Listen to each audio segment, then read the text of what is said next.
What's going on, everybody? I am BirdDogJon. Welcome to the show. This one is a big one, and so we're pretty excited today to have a lot planned, and it's still supposed to only be an hour, so we'll see how that goes.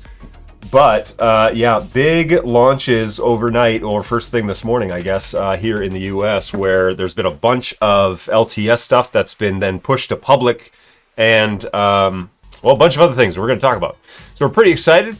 It is currently in Australia 3 a.m. in the morning, and I am privileged this morning to have both of us here in the morning, which is weird, to have my boss here on the show with me. I'm going to bring in Mr. Eamon Drew, who is live with us this morning. We're pretty excited to have him on. How's it going, man? Yeah, good, but I don't like the boss word. Let's go with co-worker. Oh, that's all right. We know you're at the top of the pecking order here. So I'm just going to make sure that Eamon's audio is coming through on the actual stream. So give me a second here. Let me just check that real quick. Yeah, good. Yeah, all right. It is there. So you guys tell me at home or at work or wherever you're watching this show how the audio is going. We can turn Eamon up if we need to. We've put this all together this morning, and it's been a bit of a whirlwind. So bear with us. Let us know how it's going. We got lots of stuff going on in the chat this morning, and so I appreciate you guys jumping on and being involved. What's going on, Ben? QStream, welcome back. Happy New Year. I haven't seen you yet. We only did one show so far. So welcome back, welcome home. Hey, and we have a first-time chatter, which I think is a friend of Eamon's. Is it Zakir? Is that right? Yeah, Zakir from Bangladesh. G'day, Zakir. How you doing, man? Yeah, Zakir is on. Congratulations on beating the Kiwis in the test over in New Zealand.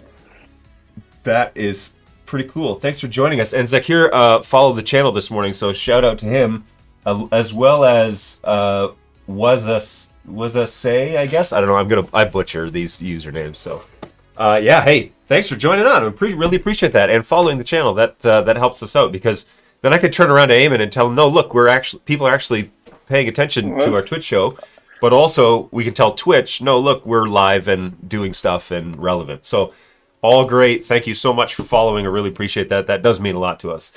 it's okay. Of course, John. If Twitch ever, get upset that we don't have enough followers, we'll ask for our cameras back. They're a big customer of ours, so Yeah. don't worry about it. That's true. Yeah, we are scratching their back and they're scratching ours, so we Exactly. appreciate that. Balu, of course, Hype Man is online today, along with a bunch of other Bird Dog guys. Jeffrey's back. Hey, Jeffrey, how's it going, man? Good to see you. You were holding out on me on the firmware question on Tuesday. So, full disclosure, I don't know everything that's planned out of HQ. It's ready when it's ready, and sometimes they tell me when it's ready. And so that's the case here where everything kind of came to fruition, and the betas went to full-on status here just this morning. So we're really excited about that. If you can't tell, I've got a lot more energy. It might also be because I'm at the bottom of this cup of coffee. So, yeah, we're good there, and there are firmwares on the website. If you haven't been there yet, go check them out. Those LTS firmwares have turned into public releases, and many of those are bug fixes, and they're not a lot of new features, but it is a lot of stability and that sort of thing. So we're going to talk more about that with Eamon here in just a minute. Yeah, for sure. All right, Senseless is here, so that's one of my guys here in the office, as well as Bird Dog Tim. He's on. Hey, Brentley, how's it going, man? Good to see you again. What's this I see about auto tracking and cam control? Shh, don't spoil the show. So yeah, no, we've got huge stuff in cam control we're going to talk about. What's going on, Kevin? Welcome back. Good to see you. Howdy. Hey, it's Lucky. Hey, Pekka's on here. How's it going? I haven't seen you in a long time. Zakir, hey, he says, hey, bro, Eamon. Sherman, good to see you, bud. Oh, hey, Sherman. Shout out to Sherman. Sherman's been a bird dog, been part of the bird dog family since almost the very start. So yeah, thanks, Sherman. Yep. Hopefully one day we can meet in person. I would love that. Yeah, he has been a loyal friend and beta tester for a long time, so he does cool stuff. Yeah, absolutely. Yeah. So good to see you, Sherman. Omicron quarantine ends tomorrow. Then I go to work and I build our NDI studio ready for our social and healthcare elections in Finland. Nice. That's awesome. Good luck. Hey, keep us posted, and if you are allowed, snap some pictures and either email them to help@bird-dog, which it's underneath Eamon right now, or send them to Eamon if you have his email address. He would love to see that stuff, and we love seeing what guys are doing with our stuff, or girls, what people are installing. So yeah, check that out. What? Sherman subscribed? What is that? Prime subscription? Thank you. That's very generous. I appreciate that, and you get the special little shout out. Hey, let's throw that little sound effect on here for you as well. Appreciate it. Thanks for being a loyal subscriber, which is not required. The cost of admission is just for you to follow the channel. But Sherman's a good bud, so we appreciate that. Thanks for hanging out. What's going on? Hey, first time chatter. This is my first Twitch stream ever, so I'm learning here. I've never really played around on Twitch, and it's actually pretty cool. Which is bizarre. Oh, we got another follower, Tumnus1337. So hey, thank you. Thanks for following. We always do. We do the DJ horn just for you whenever you do that. So I really appreciate that. Thanks for following. That means a lot. The first time chatter, I don't want this to go off the screen here. Eamon, it's too early for this. 2 a.m. He's 3 a.m. crew right now, unless you're 2 a.m. But we're really excited that you guys have joined. Thanks for hanging out with us. Sherman, thanks guys for the shout out. Zakir, hey, looks like Eamon could use some coffee. I would love to pass him some, but he's on the other side of the world right now, so he's gonna have to brew his own if he wants some. No, I was thinking about having a coffee before I got on here, but then I was thinking, wow, probably can't get to sleep afterwards. So yeah, no coffee. We'll tired Eamon today. We'll try and keep it concise. This is by far the biggest Twitch show we've ever had. There's 42 people watching right now. That is a bizarre number. What? And there's another one. Veercast just followed. Appreciate that. Thank you so much. We'll give you the little DJ horn. It's going to get old if everybody follows today. But hey, rules are rules, you know? Chris Hampton-Joyce from Holden over in the UK, who's our buddy over there. They're our distributor for Europe. So hey, Chris. Hope everything's well in your world, mate. See, Chris or Eamon knows a lot more of you than I know you. So when your names pop up, he's going to be like, "Oh, I know that guy. I know that guy." Adelaide's technically 2:30. Sorry, it's the writing on my screen is quite small. I'm just on a little laptop screen, so sorry if I'm like getting too close to the camera. No, you're good. You're good.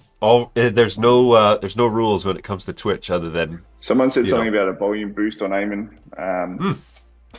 Yeah, we can do that. Good to see you guys. Happy New Year. Looking forward to testing out CamControl tomorrow. Well, Adelaide, technically. So who's in Adelaide? What's the name?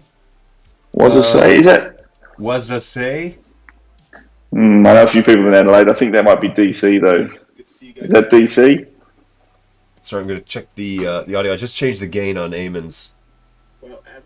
Is that any better? Whoever asked for more boost, Kevin, let me know if Eamon's any better and if he's peeking out, because it's kind of hard for me to tell. I'm listening to him through Studio Monitor because we're doing some NDI magic over here. So hopefully tease for all 43.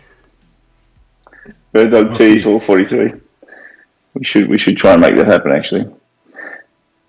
Doesn't seem to like the 4K screens. CamControl, I tested on a 4K screen, but we'll run some more extensive tests. I've only had it for a couple of days here. Actually, I pulled it down off the servers after Tuesday's show, and then I had to get the right firmwares for all the cameras and yada yada yada. And so we're pretty green here. It's a little too hot. Okay, well, hang on. I'll fix Eamon's line here. 1 second.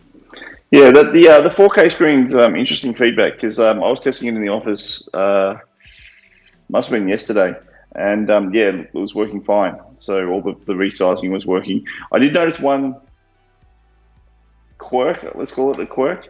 The diagonal resize wasn't working, but the horizontal width and the top and bottom was working. So that'll be fixed in a future update. It's a very minor bug, but yeah, the resizing was working for me quite fine. So yeah. Awesome. Okay, just checking Eamon's audio. Is it better? What's going on? Wow, we got all sorts of people following us. Ben Jens, Oliver, the Rick. Oh, hey, Oliver, how's it going? Good to see you. Thanks for following along. Hey, Oliver. You know Oliver? Yeah, sorry. I'm not sure if I can do anything with my headphones. No, you're all right. I can adjust it on my side. Much better on the audio. Awesome. So I appreciate that. Cool. What is happening? Lots of people following today. That's fantastic. Thanks, everybody. Thanks for dropping in. This is the by far the largest stream we've ever run. So I'm stoked. Thanks for jumping on, everybody, for today's little QA with Mr. Eamon. So good times. NetHab, how's it going? Yeah. So really, we wanted to just sort of make ourselves available to answer questions and things like that. Obviously, today's been a super massive day. We've released new firmware, and it's not beta firmware, it's new firmware for all of the cameras. That's PF120, P100, P200, P400, P4K, the A200 and the A300. Gen 2 can be updated in the field. Gen 1s need to come back to us, but there's still firmware available for those. It's just not on the website. We've updated the firmware for the keyboard, and we've also released CamControl version 3.0. So it's been a pretty big day for BirdDog, and we sort of wanted to talk through what that means for you guys. Probably like to start with the camera firmware. It doesn't really add a huge amount of features, but it's about 9 months of development work that's gone into each one of these firmware releases. It's hard to sort of explain just how difficult firmware for cameras is and for any hardware, and I've got nothing but respect for any hardware manufacturer after seeing what we have to go through to get product out. I've been in the industry for 20 years selling other people's products, like companies like Atomos and AJA and these kind of companies, and I realise now what they've had to go through to get product to market, so nothing but respect for all of our fellow vendors. But what it means is all of the cameras should be a lot more stable now. That's the sort of the promise of this firmware. We've also done a lot of work with the way that they communicate with each other. So when you've got a P100, a P200, a PDC keyboard, and CamControl all running at the same time. In the past, there's a bit of funkiness around the way they communicated and shared settings. That should all go away now. We've spent a lot of work on making sure that's really tightly integrated. The PDC keyboard in particular has had basically a ground-up rebuild, and not only is it really stable now and works, kind of like how you would expect a PDC controller to work, we've increased the sensitivity of the joystick, and we've also put some new features into the keyboard as well, which we'll have to put some videos out about. But the PDC keyboard now has auto calibration on the joystick. So when you turn it on for the very first time, you push it up or down, left and right. I can't remember what the sequence is. I was never very good at Street Fighter or any of these games. But basically once you calibrate it, off you go. And then as you're using the joystick, it continually updates itself and keeps automatically calibrating. So that's really nice.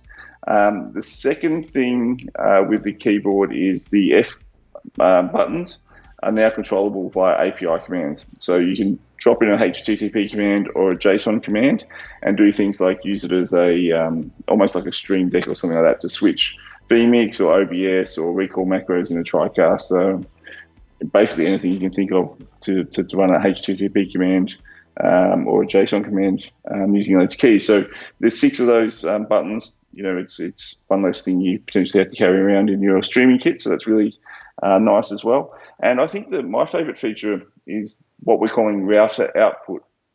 And what that does is when you've got the keyboard connected to, say, 3 cameras, and you can take the output and then load that as an NDI output into, say, Studio Monitor. And then as you change from camera 1 to camera 3, it will automatically change that into Studio Monitor for you.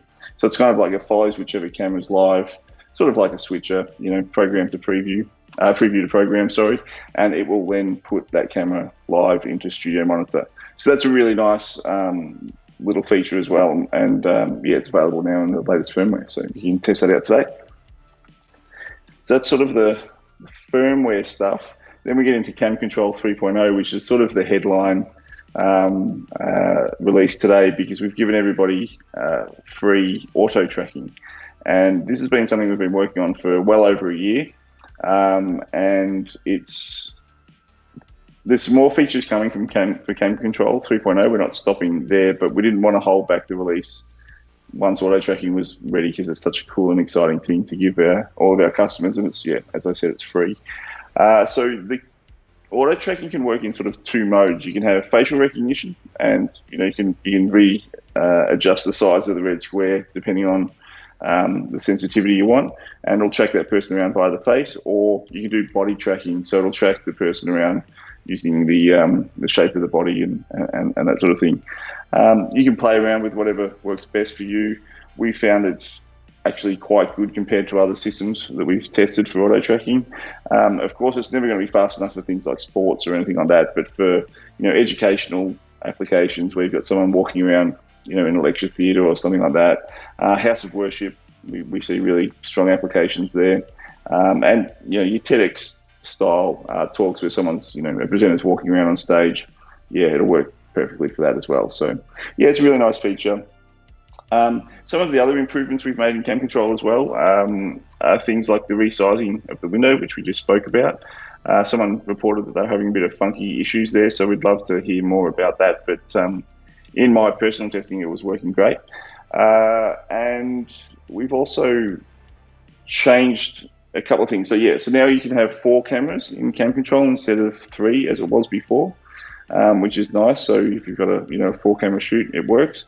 If you've got a 5 or a 6-camera shoot, well, you can actually open up multiple instances of CamControl now. So you can have 3 or 4 instances of CamControl running on your computer and have 4 cameras loaded up per instance. Now, the only limitation on that is obviously going to be your computing power. But on a basic like Intel i9 or something like that, you should be able to run a few instances without too much of an issue.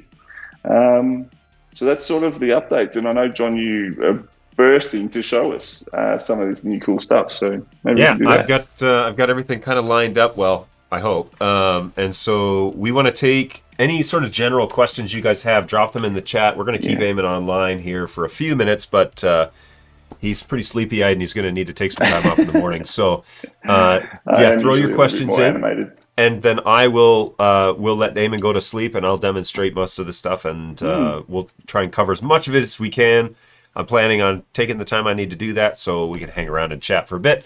And then, this will be probably the biggest show we've ever had here on Twitch. So we're pretty excited about these updates, and I think they're going to make lives a lot easier. Just posted here in the chat, this auto tracking stuff is going to make my life a lot easier. I agree. I'm of the same persuasion because I know guys that are doing individual one-man band shows with a joystick and, trying to control 2 or 3 PTZs. And just to allow, the speaker on stage, you get the shot you want, you do the follow. And I'll be really honest, the part that I really love about the auto tracking stuff is it actually looks quite natural. It's not robotic. It's not like very jerky. It's really smooth. The motors inside the P200 and 100 flat out are the best that I've seen out of a lot of the PTZ lines that are available for NDI. And mostly because they have a real nice smooth ramp up and control mechanism themselves.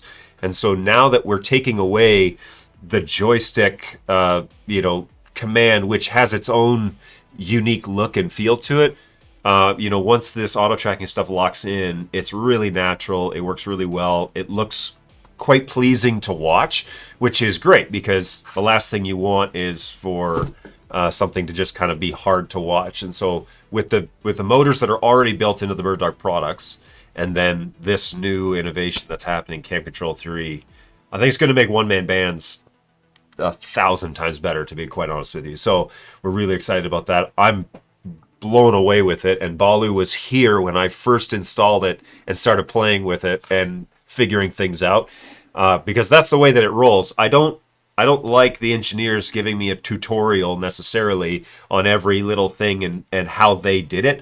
I want to log in as a new customer and figure it out and see how easy it is going to be for our new customers to experience it. And so I took some time. It's a new piece of technology. You got to get comfortable with it. Give yourself some time to get used to it. But seriously, it's awesome. And so we're really excited about that. Really excited to show that stuff. Let's catch up in the chat here real quick. Let's see if we got any questions for Mr. Eamon. Is the zoom locked in for face tracking? So you want to talk about the options for tracking options inside CamControl, Eamon? Yeah, so in terms of the zoom in out, you can it's actually locked. Yeah, I haven't actually played with the zoom. Yeah, I've just sort of set it and forget it. So I haven't actually played with the zoom. I can't actually answer that question. I'm sorry. Yeah, well, let's start at the 2 settings for tracking in general. So you have sorry, we got a delay. Go ahead. Well, there's the 2 modes. There's face and body. So basically, you have it's essentially a red square that you set, and you can change the size of the red square. And there's a few settings there to adjust the sensitivity and things like that. So really, you just need to have a bit of a play around and see what works best for whichever shoot you're doing. For the most part, the facial tracking I would have thought is the most appropriate. I'm not sure that you can do zoom while you're tracking because it does it automatically. It'll zoom in on the face especially. So I'm not sure you can manually do zoom while you're tracking. I'd have to test that. Yeah, I played with it a little bit on my side, and it seems to be fairly stable when you're zooming, as long as you're not doing like fast movements. Again, this isn't for like soccer matches and stuff like that, but it is for doing interview style stuff. And again, the element that it shows that the camera is live, and it's a lot more pleasing to watch than just like a static shot of somebody walking around on stage. I am going to give this a huge run on Sunday when I'm running a live stream for the congregation I do stuff for. So we're going to see how that works and hands off of the controls essentially and just see how it works. I'm pretty excited about that. That should so I'll give you a full update on next Tuesday as to how it goes after that. And I must apologize. We would have had more videos made for CamControl, but we actually, one of our video content producer actually resigned late last year. We've got a new guy who started this week, but he's had to go in COVID isolation, so he hasn't actually been able. We haven't actually been able to make any videos about it, but they're coming soon. So yeah, apologies about that. Hey, Soundman asks, is CamControl able to do different? Is it sizable, or are we locked still at 1080, 119 or 1920 by 1080? So yeah, it'll go down to 720 and then up to 4K. So anything in that range. We thought about going down to 640 by 480, but then you start dealing with very tiny settings and things like that, so it doesn't make it very practical. But you can minimize it once you've loaded it and things like that. Like it's a proper Windows floating window now, so it acts normally. Yeah. There's a question: is ramping adjustable for the auto tracking? There is various. No, it's not at the moment. It's all automatic. It might be something we can add in the future. Yeah, I mean, and this is the first update that's going to introduce this, and so now that this huge feature is available, we're open to options. No guarantees, of course, but yeah, we'll be looking at that. To be quite honest with you, when I use it here in this studio, and this is full disclosure, the only place that I've had a chance to use it, it's not jerky. Of course, if you turn the speed up to 100% on the camera, it's going to move really fast. But you can actually set it to a threshold so that it's quite smooth and it's not, again, hard to watch. So we're pretty excited about that. I'm going to skip the Dante questions just for a minute because that's a little outside of what we're doing today. Balu is super excited, and that doesn't happen a whole lot, so that's saying something. CamControl has to have the tracking on to work, but can it be toggled on and off from a keyboard or hotkey? Well, yeah, you could use the API recall function on the new PDZ keyboard F keys to toggle it on or off. But yeah, it's just in the web GUI, so you just it's one button click to turn on and off. Yeah, so and inside of CamControl, I'll demonstrate this, but it is literally turn it on and the options drop down and you start using it. I didn't know. Do you know for sure that it's written in the API, or is that potentially coming? Do you know, Eamon? It's either in there or it's coming. It's definitely technically possible, so okay. I'd have to probably check if it's a button on our program, we could probably write it. So we'll check that out and see what happens. BirdDog Jake says, I love CamControl 3. Great for following musicians live on stage too. Oh, nice. Yes, we got to get a whole bunch of applications here. Hey, Minnie, how's it going? Good to see you. Hey, can you set a function key to toggle auto tracking on or off? So if it isn't in the API, it will likely be coming, and then that would be what you could do to turn tracking on and off on the keyboard. Is put the API in there. Yeah, I think, Sean, perhaps we can circle back on that. I know you do a couple of these a week, so maybe on the next one we can have answers on that for you. Yeah. Just check with engineering tomorrow. Yeah. Yeah, that'd be great. You don't want to call them up right now and ask, or? Well, I'm happy to. I'm just whether or not they answer. Start their day off early. Hey guys, be kind to Eamon. It's 3:20 a.m. over there. Any delay when turning it on or off? So it really depends on your Bird Dog Brayton. What's going on? So here we go. I got to stop the show real quick. This is my new guy that I hired on Tuesday. Brayton is a new Bird Dog employee. He works here in this office. He's going to be helping me out. Actually, already has. And with the boss on the line, I'm going to say he has fixed 3 cameras already, which is like ridiculous because it took me forever. And now the rumor is starting around the office that I'm just terrible at repair. So Brayton is already paying for himself. He's been working for 2 days and has repaired 3 cameras. And bring him out, John. I haven't met Brayton yet, so let's say good day. Yeah, we can have him poke his head in here maybe, but I didn't tell him he was going to have to do it. He's actually doing the NDI New Tech training right now, so we'll see what happens there. But yeah, he's here. I'll bring him in on the next show, and then you can watch the repeat. But yeah, we do need to introduce you to the guys over in Australia as well, Brayton. So hey, man, welcome. Hey, thanks for following the channel. I know you probably had to create that Twitch account. just to follow. So I appreciate all that extra effort. And any of you that have had to do that same thing. I see we've got several other followers here, so we're going to have to do a combined DJ horn. So thank you all for joining and following the show. Really appreciate that. For sure. I just want to answer Adam Noyes. G'day, Adam. How are you? I hope you're well. Hey, I can't wait to meet up. Hopefully, maybe at NAB New York or something like that. Thanks for all the support, mate. We appreciate it.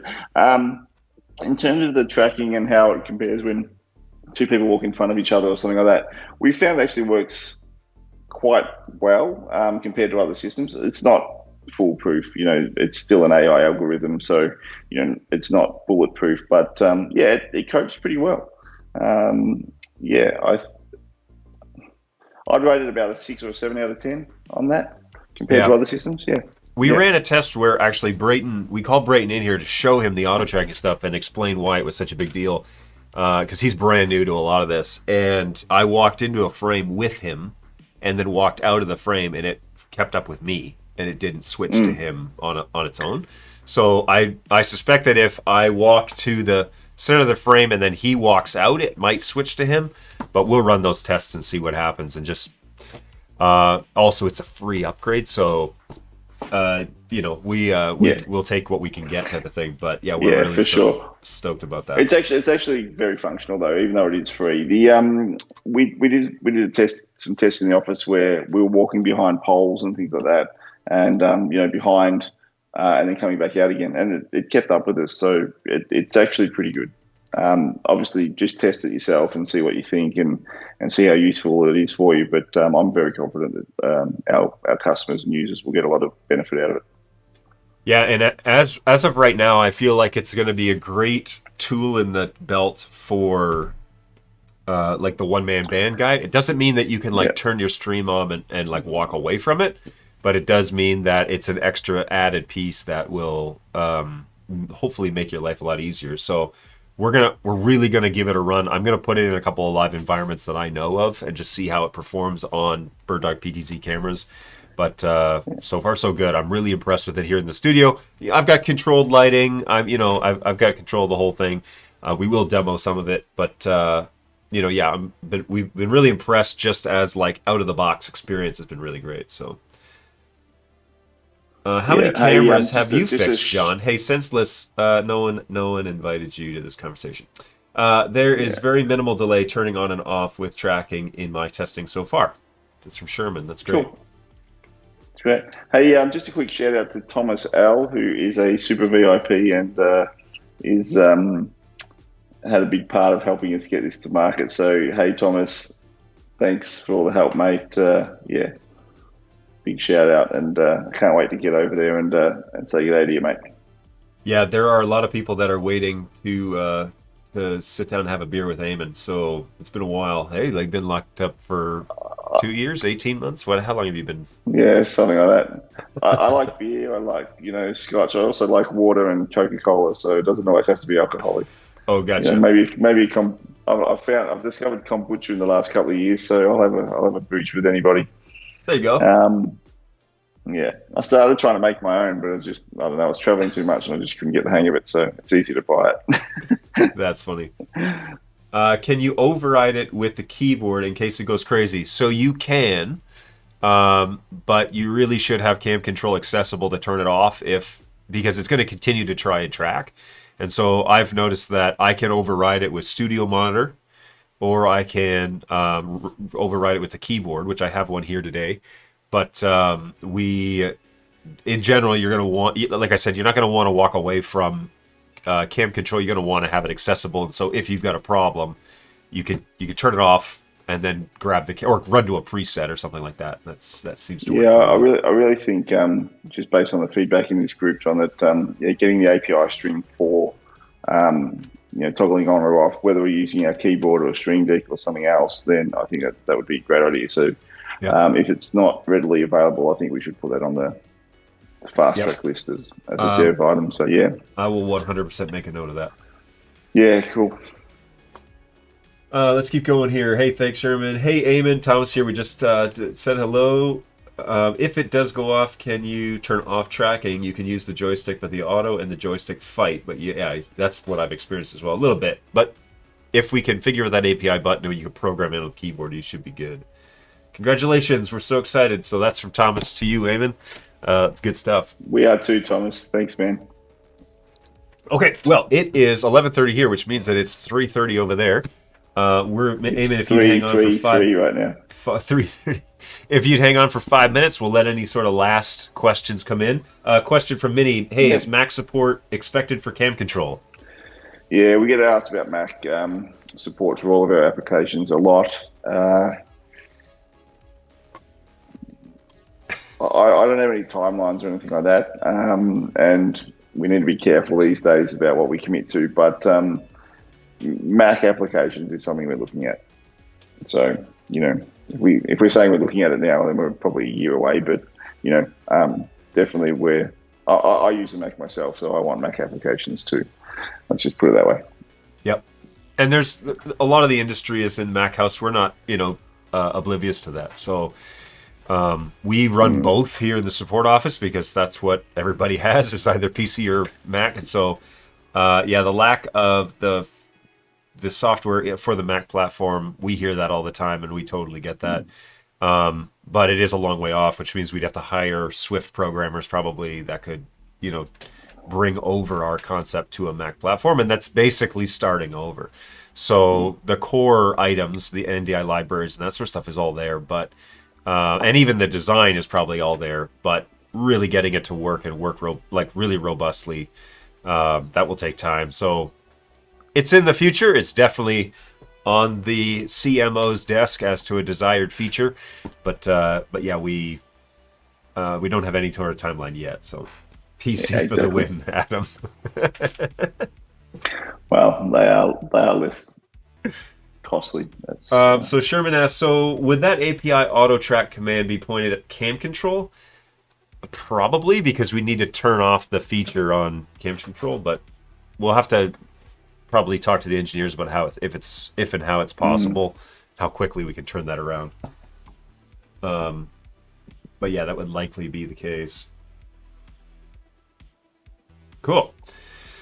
All right, folks. Well, I'll get on to demo this, and we'll allow Eamon to take a rest and get to bed. But hey, man, thanks for joining us today. And this is kind of the second official interview style thing that we've done. So I really appreciate you jumping on and making this happen and staying up late and all that sort of thing. You're killing it, John. You're doing a great job with these streams. And look, I'll commit to joining at least once a month, or if I can. That's not really much of a commitment. That's not much of a commitment, though, is it? Yeah, it's way more than what I'm able to get so far. So yeah, once a month would be awesome. We're gonna have Jake on here soon. He's been reminding me that I promised to bring him on, and honestly, he's one of our sales engineers here in the U.S. So we're gonna do more joint Twitch shows, and hopefully that'll bring some folks on or whatever. Oh, we got first time chatter. Late arrival. Any mentions of 3D format? Or virtual production? That's a great question. So 3D format, that's basically mapping the PDZ positioning in a XYZ space, so that you can then map it onto objects in Unreal Engine and things like that, or VizRT's software, for example. We're definitely aware, and we've been working on some things. I can't give any timelines. I can't give any guarantees if or when we'll have it out, but yeah, we're looking at it quite closely because, especially for our higher end cameras like the P4K, it's really useful in studio environments and virtual environments and things like that. So yes, it's on the I don't know, what do you call it? It's in the whirlpool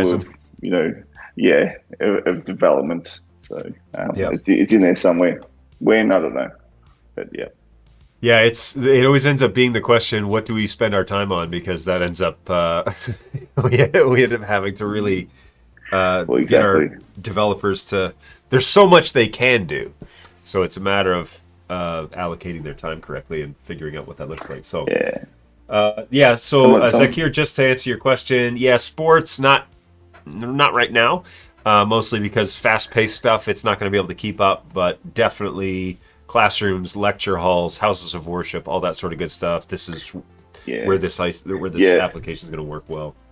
Yeah, absolutely. There are other applications that you can use our cameras for that are sort of a little bit more advanced, but they are very expensive. So, it's that whole thing. This is free auto tracking that you get with all of the cameras. If you wanted a more advanced auto tracking system, that they are out there, but you could spend 5, 10, 30,000 US dollars kind of thing. So yeah, it's big money. So good stuff. This was great. And just let's switch the time up so that Eamon and the Australian crew can sleep.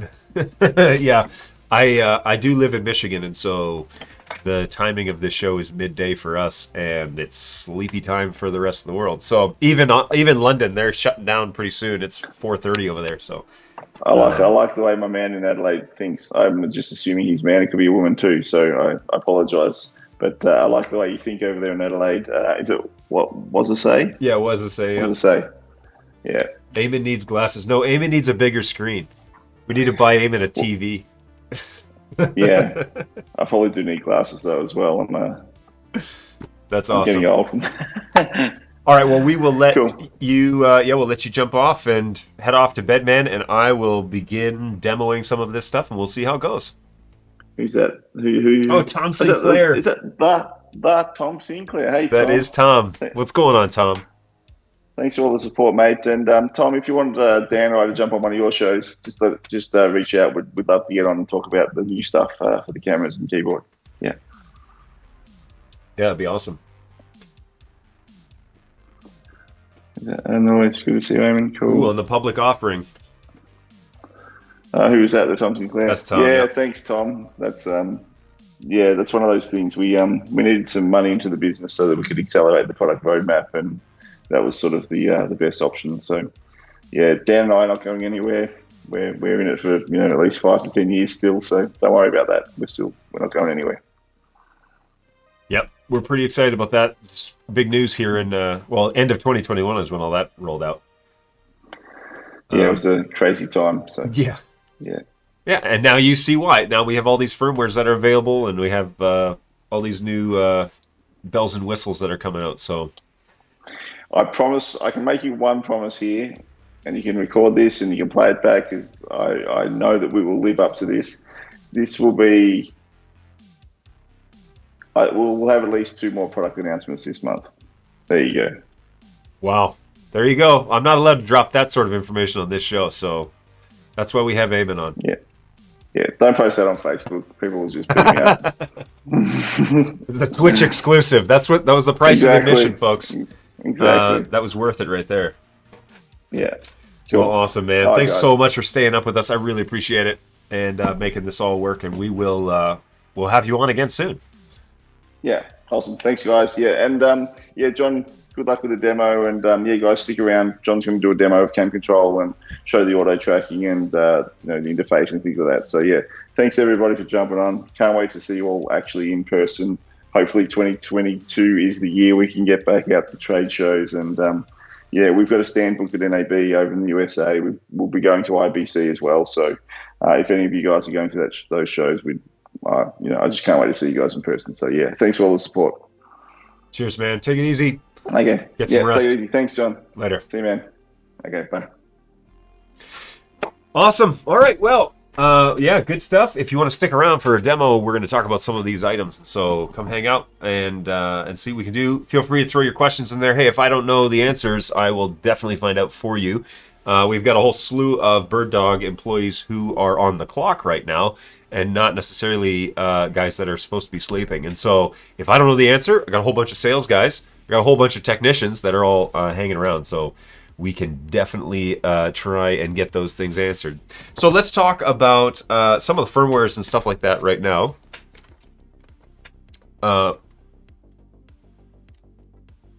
Sounds good. Let's jump into the website real fast, and go in here. There we go. All right, so I'm going to throw this up onto the desktop screen real quick. Oh, and now that my first guest is gone, we're going to bring on my BirdDog celebrity. Dexter is here joining us live every week usually. So whenever he's around, he's a good boy. He's having a nap. He's an old man these days, so he sleeps a lot. But Dexy's here. Just want to be sure that he makes it on the show, but we appreciate him hanging on. All right, let me jump over to desktop now. Here is the, Bird Dog, love to Dexter. Here he is live, sleeping. So you've noticed that LTS on our website is now listed as full-on firmwares. I believe the Flexes were already. But if we scroll down to cameras, these are the latest releases. LTS, the whole package is in there, so you're going to do a baseboard update and you're going to do a firmware update, and that's going to enable all these cool features that happen inside of CamControl. So be sure that you do both. Be sure that you update to the latest. I think there's a typo in one of the release notes or something like that. It says it doesn't work with the current version of CamControl. It doesn't work with 2.0.9. It does work with 3.0. So it's a typo. When the guys wake up and go to Australia head office tomorrow, we're going to get that corrected. We're really sorry about that. But hey, that's why you come to Twitch and find out what's going on. So, and I cannot believe that there are 60 people watching this show.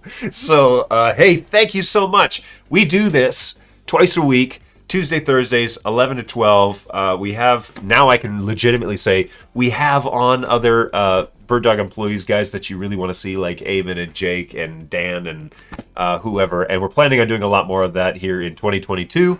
So follow the channel. You don't have to subscribe. That's for crazy talk. But if you follow the channel, you will be able to get notifications through Twitch that we are going live. And we do a consistent show twice a week, Tuesday, Thursdays, 11 to 12.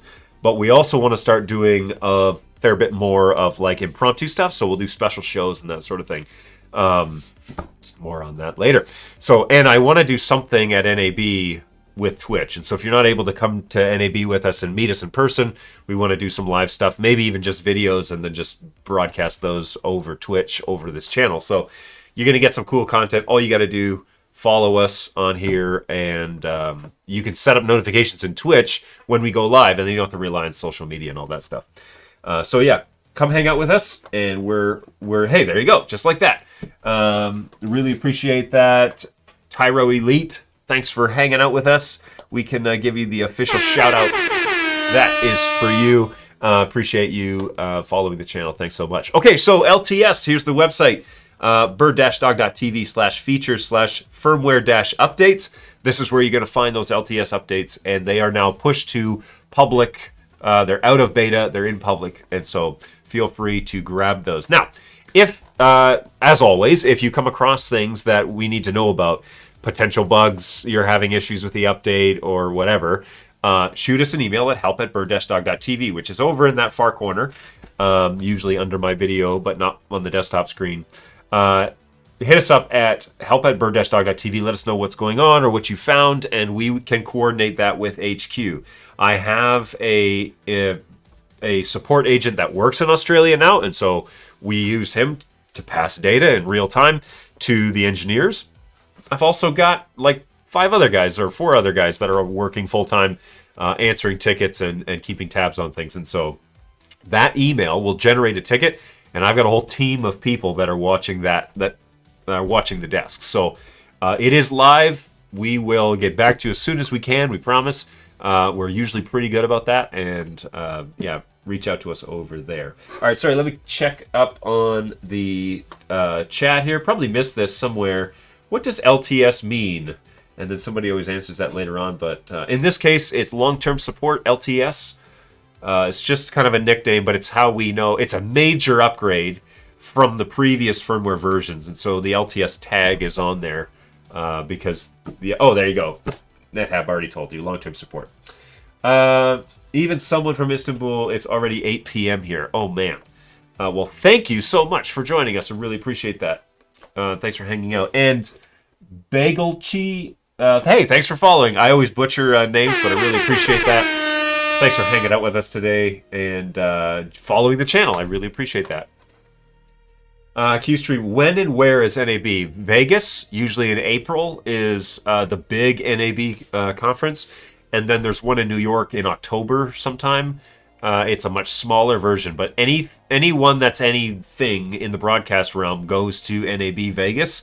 So if you want to see something in the industry, all at the same time, or you see lots of somethings, check that out. Go to the NAB, just Google NAB convention in Las Vegas, and it will come up. And it's a whole week. It's insane. People launch all sorts of features and products and cool stuff at that show. Like, they kind of build up to that. So Eamon's already alluded to, I can say this, he's already alluded that there will be some announcements this month about things. And so hang around and pay attention to our website and book a flight to NAB and come and hang out with us there. A lot of us will be there. I'm slated to be there, obviously, depending on what the deal is with COVID at that point. But I'm slated to be there. Hopefully Dan, Eamon, sales guys will be there. Yeah, it's going to be awesome. So check that out. It's a really important event. Happens usually every year, except for the exception of last year. Usually happens every year. It's a huge event. Lots of cool stuff going on, and we're really excited about it. So, question. The instructions say after the MICU update is supposed to end in the update AA035. However, mine says AA036. I'm going to have one of my agents check that out. M Driver, thank you so much for taking a look at that. So 035, which product are you using? Are you 200, 100? What do you got? It's 3:15 a.m. here. I should sleep, but I'm keen to see updates. Qstream, thanks. Okay, cool. So that is that. All right. So the next thing that's not super critical, but I'm going to do CamControl last. Whoops. Is let me jump back to my primary screen, reposition a camera. Where are we here? Studio monitor. Studio monitor. Excuse me. And we're going to talk keyboard real quick because I want to show you this. I think it's super important that you see this.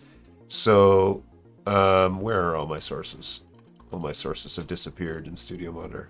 Fantastic. So, let's pull this up if I can. That's the PF120. That's the studio. This is the camera that I want. Let's back this off of Dexter. And I'm going to go to the overhead camera. There it is. Call preset 3. Call preset 1. Here we go. Whoa, that's weird. It's a little bit crooked. Whoa! Wrong. Sorry, I called too many presets all at once.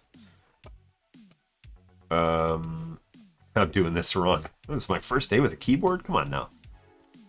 Call preset.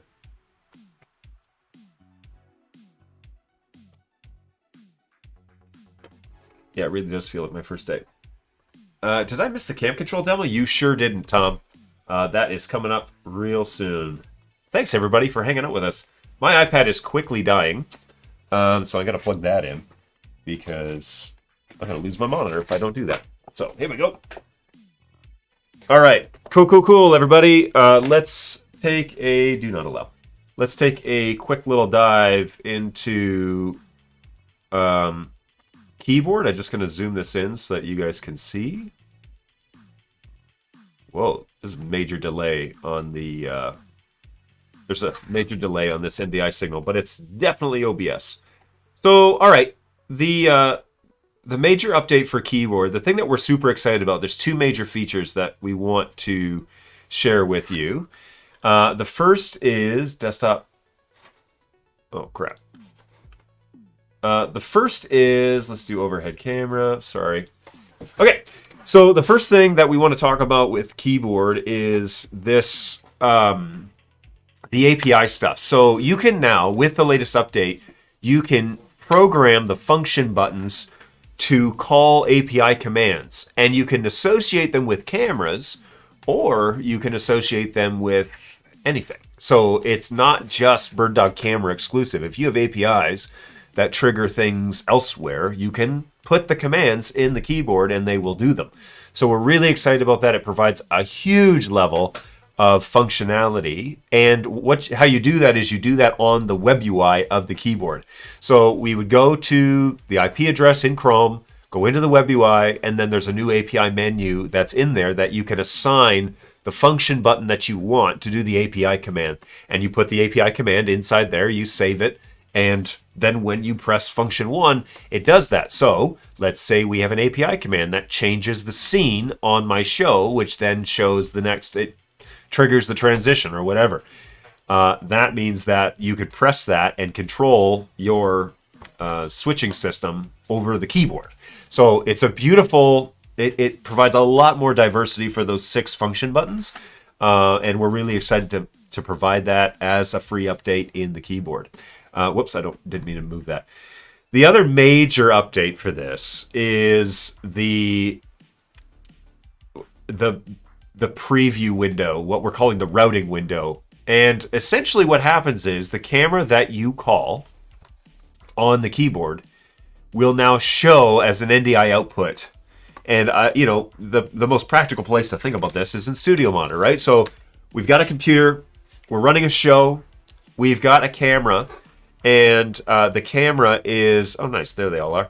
And the camera is, let me make this full screen. And I'm going to pull us over. Now this is my desktop over here. So I have a camera, the P100, that's directly above me, that is watching the desk. It is called on this keyboard. So I am going to open up, now the keyboard shows up as an NDI source inside of Studio Monitor. And I'm going to click on Keyboard Router. And now it's showing, now this is the low bandwidth because I'm doing a lot on this machine today. It's showing the P100 that's directly above me, right? But if I want to call a different camera, and I have to figure out which one I can call, but let's call camera 2, and I hit cam 2. This is the PF120, which isn't connected. Let's call cam 3. Oh, look, it's the P200 that I'm using. And so I want to control that now with the actual keyboard. I want to call a preset with that. Hopefully this works. Call the preset, reposition my camera, and then I want to switch back to the 100.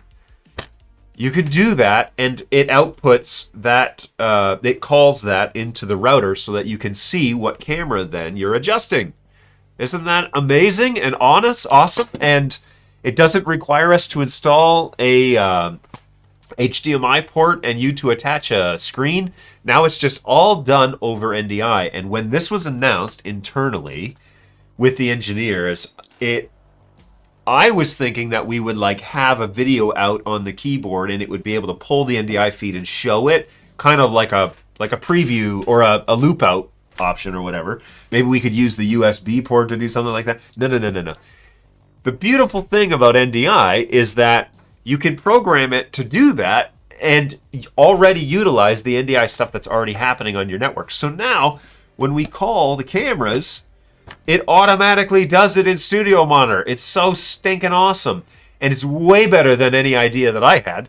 This is like a sneak peek of the power that will be NDI. And the fact that it works this well and this fast, yes, there's like a half a second delay, but literally you punch it in, it shows up, you can you control that camera, switch back, now we're controlling this camera. So stinking awesome. So that feature for keyboard just elevated this thing to a new standard of control. It's like now it's like a sneaky feature. You get it with a free update. So awesome. So I'm really excited about that and to show you how that works. I think that is the best feature that is a part of the LTS firmware, is the fact that you get this now as the preview window. So we're really excited about that. Hey, John, greetings from right down the street. Where are you? How's it going, ALS? Oh, wait, ALS? Is this Chris? What's going on, man? How's it going? Advanced Lighting and Sound. I've done business with ALS for like 15 years, maybe longer if I count my student years. They were partners with us when I worked at Rochester University in Rochester Hills, along with like two other guys that used to, well, I guess one other guy that used to work there, and a whole bunch of us that went to school. What's going on, Chris? Chris is, hey, if you're in Michigan, anywhere in Michigan, and you need any bird dog gear, any sort of installation, look up Advanced Lighting and Sound in Troy, Michigan. Those guys are aces at what they do. I love working with them.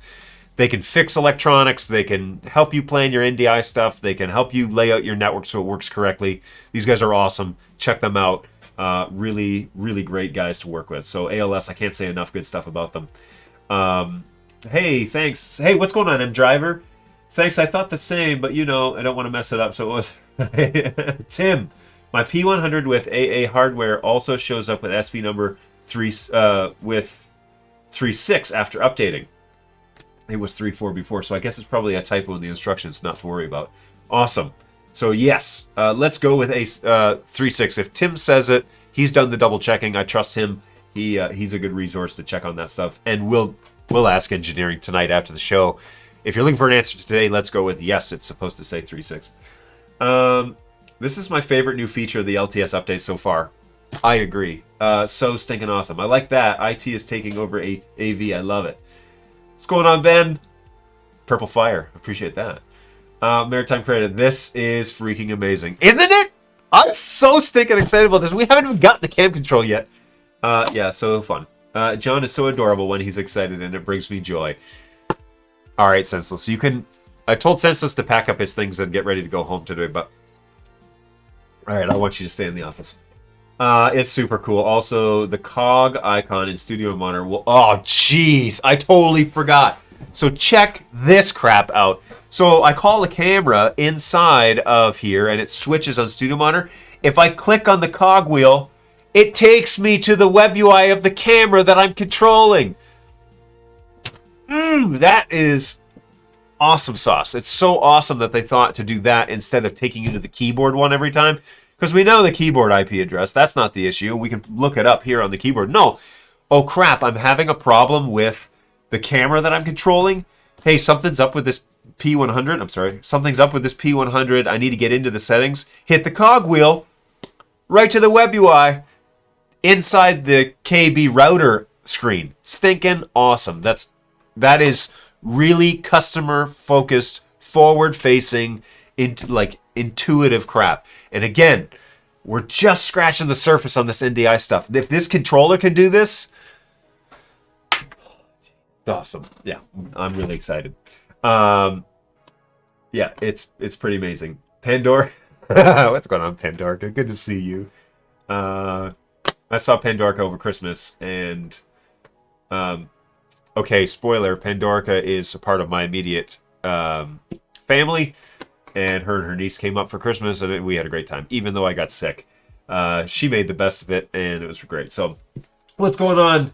Trust FFP Steve, way cool. Hey, thanks for chatting. Thanks for jumping in. It's the first time you've chatted with us, and I really appreciate that. So, and thanks for everybody for sticking around. I am going past the 12 o'clock mark.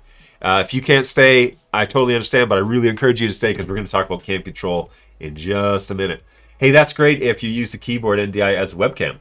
That would be keyboard NDI as a... That would be true. Yes, that would be great. Very nice, says Minnie. Hey, can you show the joystick calibration? So that actually doesn't... That's not a visual thing.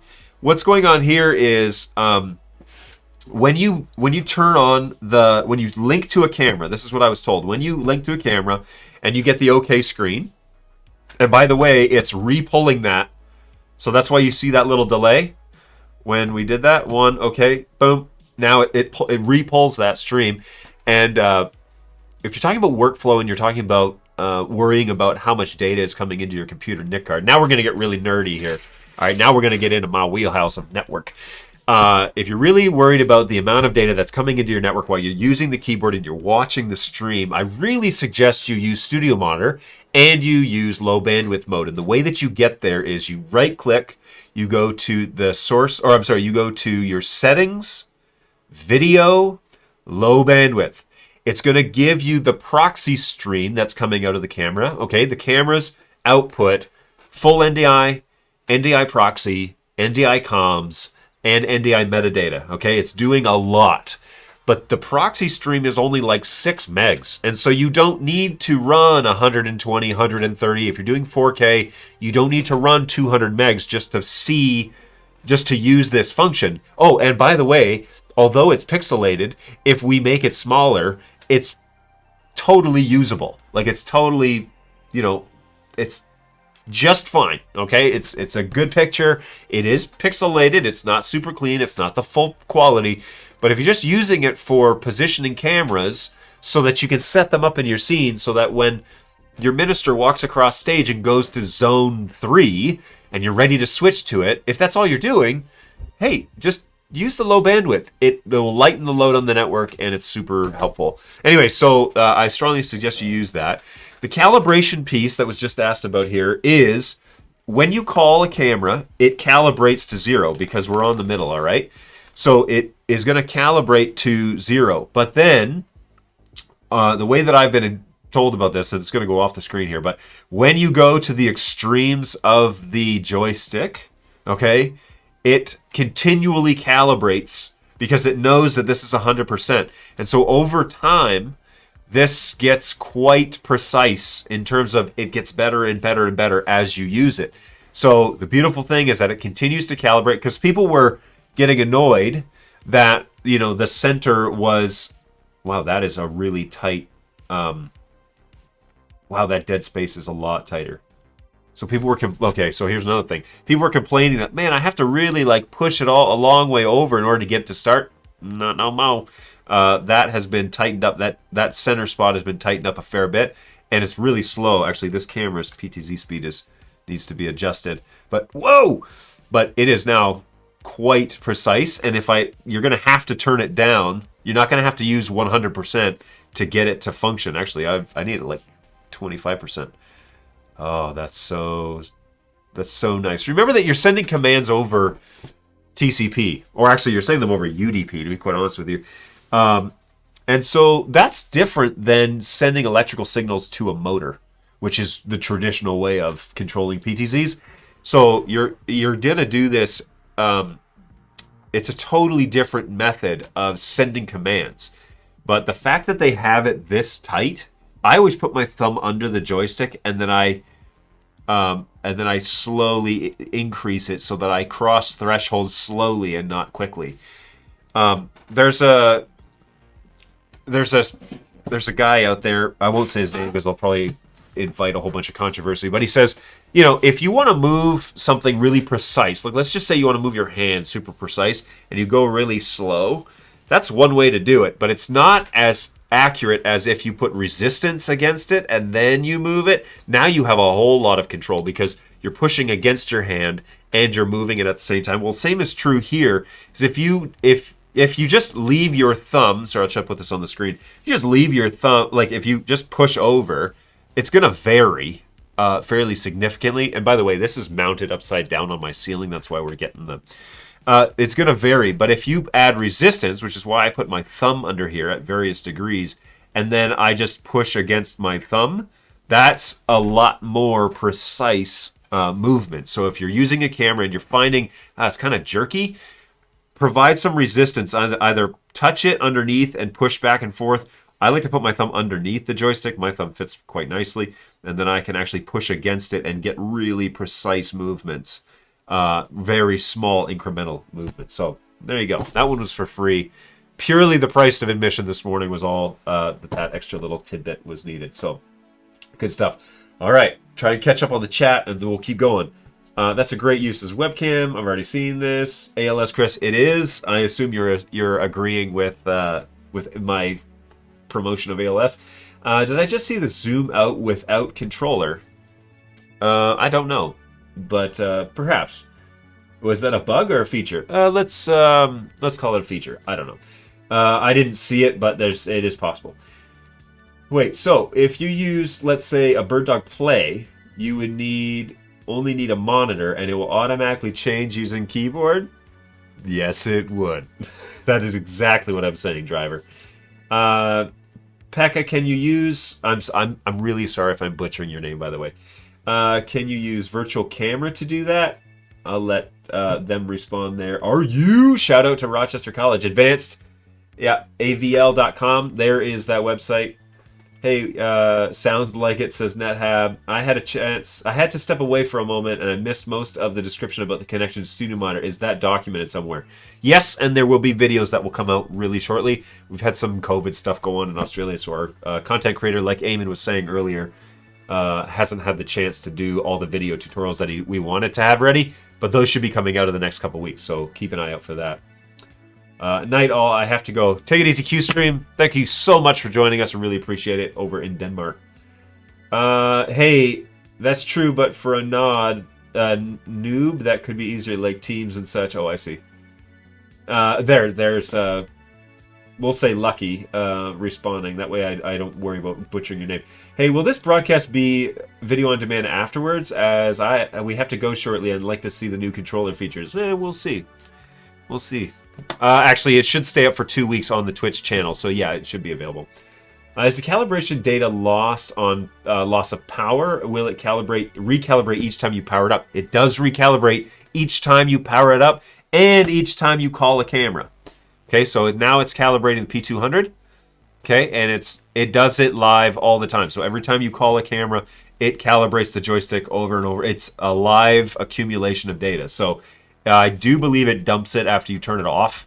But again, the calibration will begin, and the more you use it, the better it becomes. So that's good stuff there. Hey, Ben, yes, it will be available as a specific video when we're making for all of our devices. What does the joystick button stand for? This joystick button is... What did they make it? They made it as something, and I can't remember. It's autofocus, one-touch autofocus. So let's get this focus thing out of oh, whoops, that's a P100. Let's see if I can do it here. Manual focus. I can't remember how to do this. Let's switch to camera 3 because I feel like that's the one we need to. Whoa, it's out of focus already. Is it? Shoot, I forget what they said. Maybe it's not, and maybe the focus speed is really slow.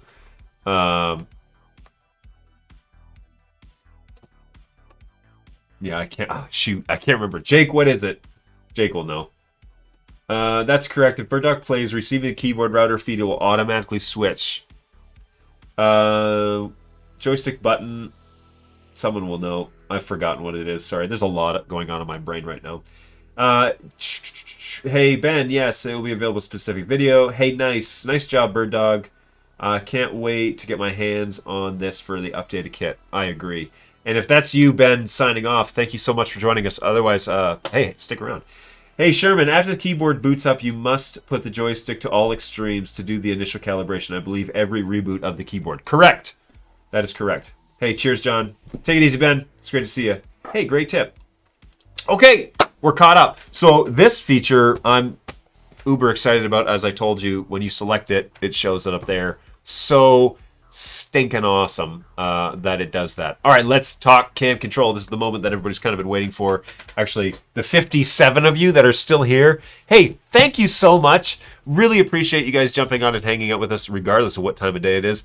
That is awesome that you do that and that you're hanging out with us. So seems to be a one-push autofocus on my P200 running the new update. Yes, that's what I thought it was, but I couldn't remember, and I'm doing a few things here, so I'm not 100.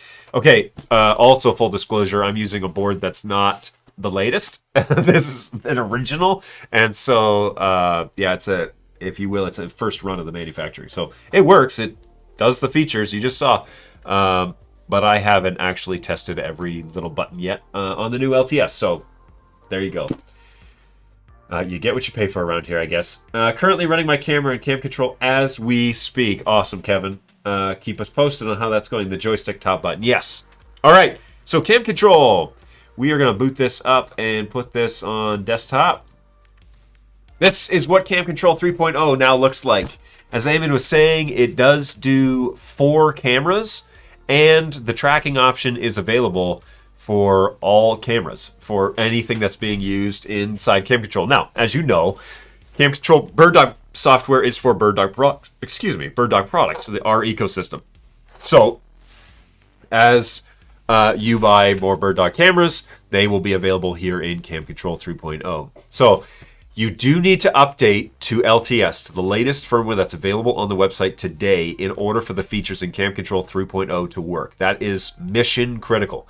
If you are going to download this stuff, you have to update. There is no exception. And the rule applies that you need to follow the update instructions for the baseboard extremely close in order to make sure that the baseboard updates correctly, and then you do the firmware update.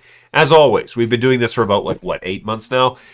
Baseboard updates are critical in order for this all to work together correctly. And I can attest to that I didn't update my baseboard on the P200 when I initially did these tests, and the camera didn't work. So please do that, and then install CamControl 3.0. Me personally, I like to uninstall the old version and put on the new one. Be sure that you have the latest NDI tools, which is NDI 5. Be sure that that's installed so that you get the latest libraries and all that sort of good stuff too as well. The color matrix default is all zeros. So that actually might be... I did notice this, that when I updated my camera, I need to resave my presets. Okay? So what you do is you update the firmware on the camera, update the baseboard, update the firmware. Open the OSD on the camera and go to System or Status, whichever one you've got. System or Status, and go to Factory Reset. And Factory Reset, before you do anything else, Factory Reset. Now, set your coloration and save your presets. This is going to be required, or you're going to get a black and white image, or you're going to get the matrix is going to have all weird colors. So what is the firmware version for the keyboard baseboard? So the keyboard baseboard officially is 1.2, and then it'll say NT1D, I believe. But check the manual. The manual will should tell you what the baseboard should read back. Mine, the one that you just witnessed working, that's what mine is, 1.2, and then NT1D. I might have a beta, though, so double check that. But it should be in the manual on the website. And my technicians are probably all rolling their eyes right now because I may have given you bad information. Manual says 1.2 NT30. Go with that. Go with that. All right, so in CamControl, baseboard for A2 is 014. I think that's right. 014 should be the baseboard for A2, A3 camera P200s. All right, so as you've noticed that there's a change, right? You've noticed that CamControl looks differently, and these menus are now collapsible, which is fantastic because they weren't before and you had to scroll a lot. We already know that the features there for the next update, an engineer has told me that he's hoping to get the copy and paste function back in 3.1. I don't know when that will come out. I really don't. But we are really hopeful that the next version will have the copy and paste function for this.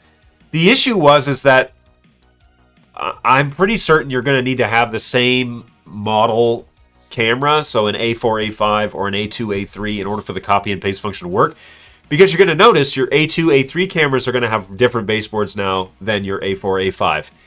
Because they're different manufacturing runs. They're actually, they're not different baseboards, but we actually have to write the firmware for the A2, A3, and then the A4, A5. So they're the same function, but they're different, slightly different chips because the chips for the A2, A3 went out, and so we acquired new chips for the latest manufacturing run. So there may be some, catches or gotchas when we bring out this copy and paste function, but we're trying to get that one to come back. So before you ask, that is planned. We really hope that we can do that. But the P100 is a totally different set of options. And so you are definitely going to need to... You can't copy and paste these two because they're all going to have different baseboard values. Like you've noticed that the advanced tab here is not available on the P100. And that's because the advanced options aren't on the P100. The P100 is a less expensive camera. It's not a Sony lens, all that sort of good stuff. So there is that.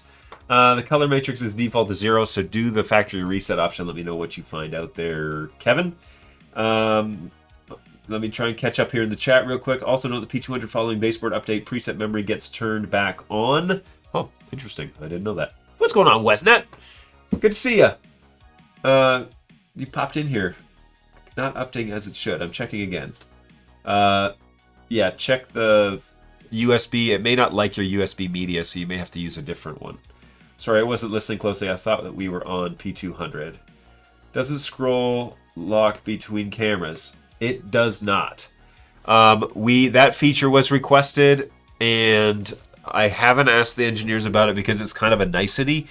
But if you had the same cameras, what the request is, if you have the same cameras, so if you have multiple P200s, which unfortunately I do not, and you scroll on those P200s, it would roll together. And that feature is not yet integrated. That is the other one I wanted to talk about. But we're hoping maybe soon that might be an option. So those are the two things. All of your coloration, all of that stuff is now available here in this menu. You know, you can turn these up live if you want. It's really making the sharpness really crunchy on this image. And so there is something that I need to talk to the engineers about that I have noticed. And full disclosure, I've discovered this in the past couple of days, and so it is what it is. But sometimes when you make a change, it'll snap back to the previous. And what's happening there is the camera is broadcasting on kind of an interval its settings. And so see, it did it here where I set it down here and it snapped back. You have to give CamControl a little bit of time to kind of catch up with what's going on. And so I set it to 14. If I set it to 85, it is very detailed in terms of it's super crunchy. The image looks rough in the actual feed. But, you know, you can set it and then it takes a second. It sends the command to change it, and then it has to be reflected in CamControl. But CamControl is listening to what the broadcast of the camera is telling the ecosystem what its settings are. And so you have to give it some time to actually kind of switch. So I set it down all the way to -128, snaps to 85, and then it goes to -128 after it sends the command. The camera accepts it, changes it, broadcasts that information. The camera is broadcasting all the time, and so it catches the old information before it updates to the new. So if you notice that the little things are snapping back and forth after you make a major change, that's what's going on, is the camera is broadcasting the old information, and then it's in the process of updating, and then it broadcasts the new information, and then CamControl broadcasts, reflects the correct change. So just FYI, you're going to probably see that. But yeah, you can change everything here. We can change all the exposure. All this stuff works. I have actually tested through it. And then I put my new guy on it, and I was like, hey, Brayton, go through and see what features don't work. And he came back and reported that everything he looked at as a new customer appears to be working. So that is for P200. Let's just keep going here. Scroll lock is not there. If not, please have a toggle. We talked about, hey, Tom, did you hold down the PT speed when booting? So thank you, BirdDogJon. If you're doing a keyboard, yes, but Tom I've watched him do the update, so I think he knows that. All right, let's talk about the tracking. I want to pull in another P100, which is over here. Yikes! And you can see my studio looks terrible. So let's see if we can't adjust this here. So we have the option to. This is the same thing that's in Studio Monitor. Super fast. Let's do a little zoom in. And the first thing I want to do is correct this image, because that's not the image I want. So I want it to kind of look like the P200 that's next to me. This is a P100. Okay, it's a brand new one, out of the box, latest and greatest. This is a P100, and this is what it's kind of doing on first boot up. So if, we're on full manual, and I'm gonna say let's go. Yeah, 100 is correct. Holy smokes, that looks great. Iris is all the way closed, and the gain, I want that set at 6 dB. That's about right. Okay, let's get this a little closer. Wow,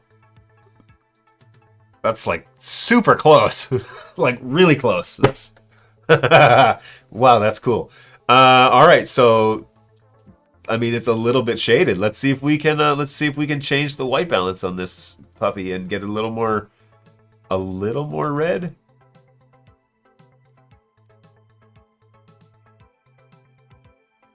Holy smokes, that is insanely close. Dang. Hey, that's a shout out to the P100 that it can hold its own against the P200 half-inch Sony. That is stinking cool. So yeah, that's awesome. Actually, I feel like it's warmer than my P200. So let's do that. So my white balance on P200 shows it's on auto, which is probably the issue. So let's go to manual. And Ooh, that's what's going on. It's a little too pink. Come on, baby.